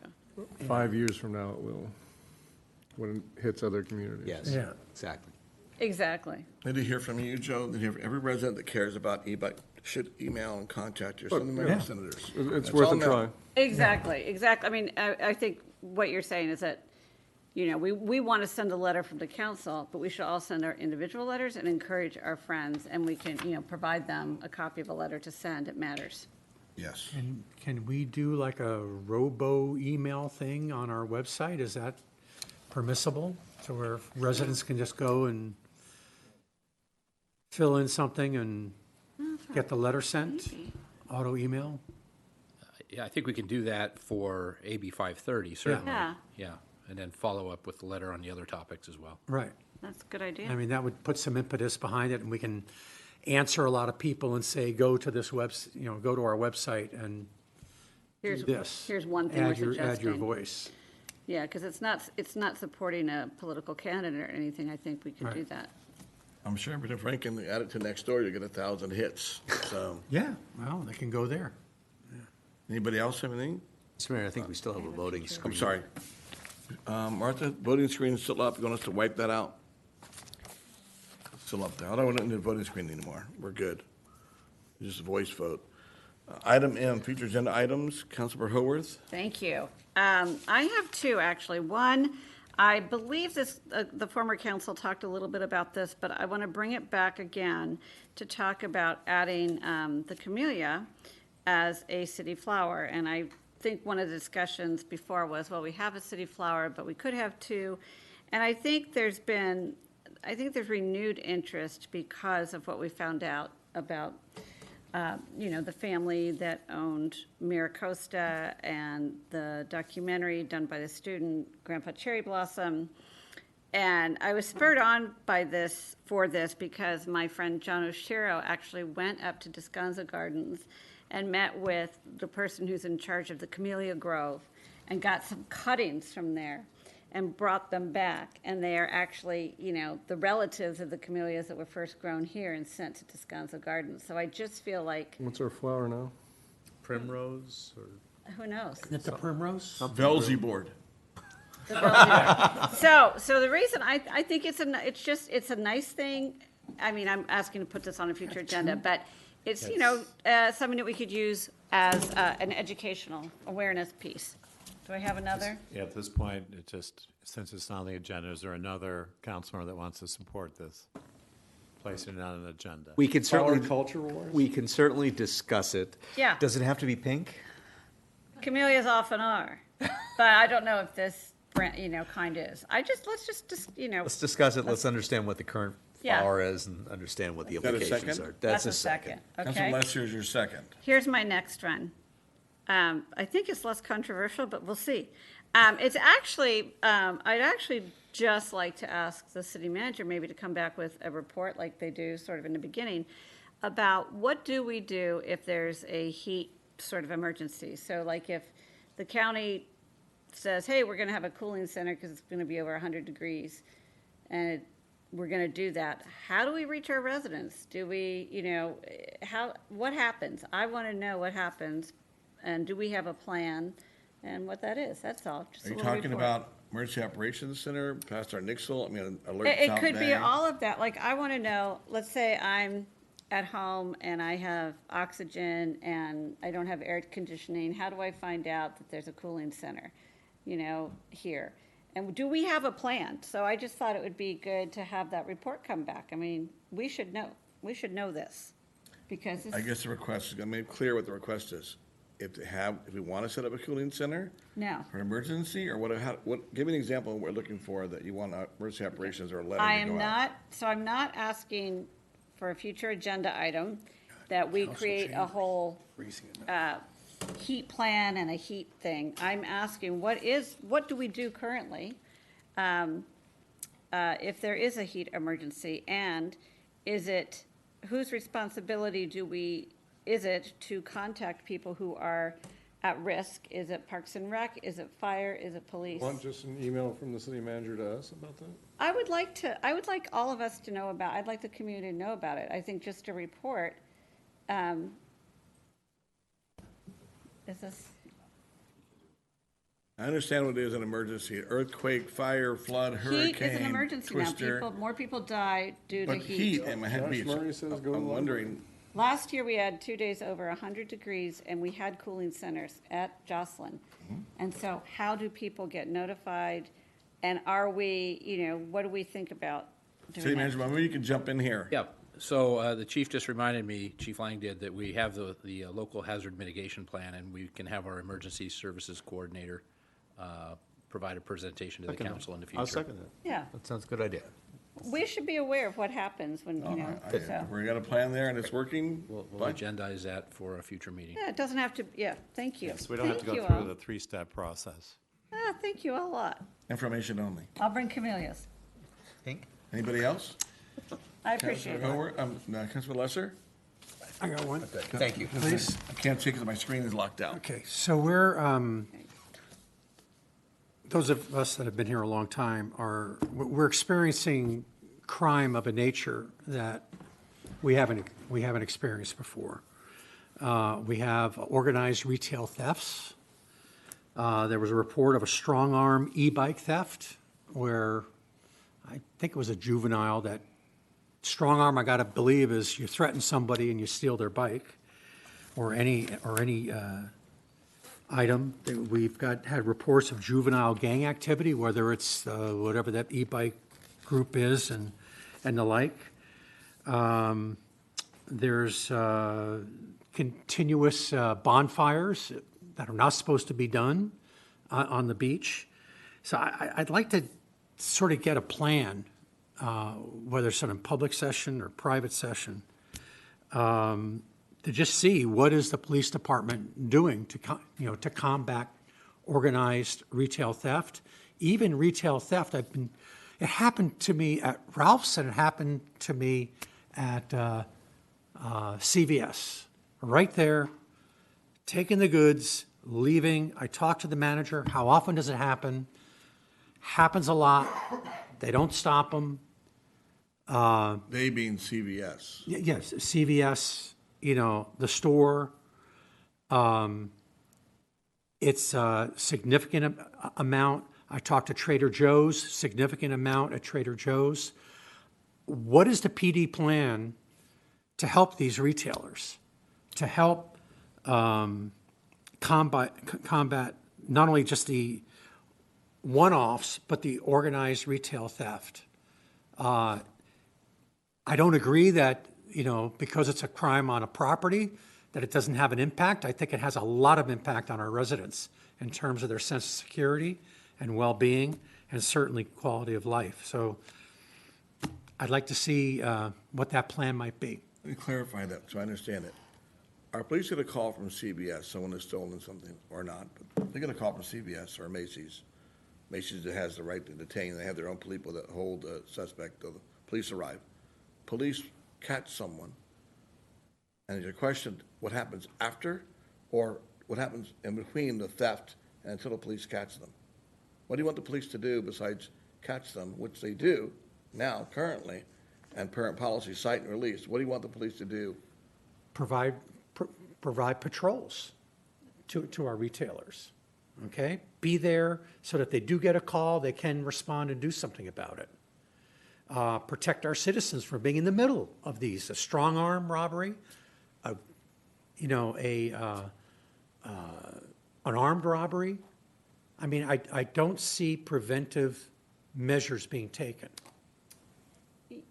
If they are, I'd like to know what they are.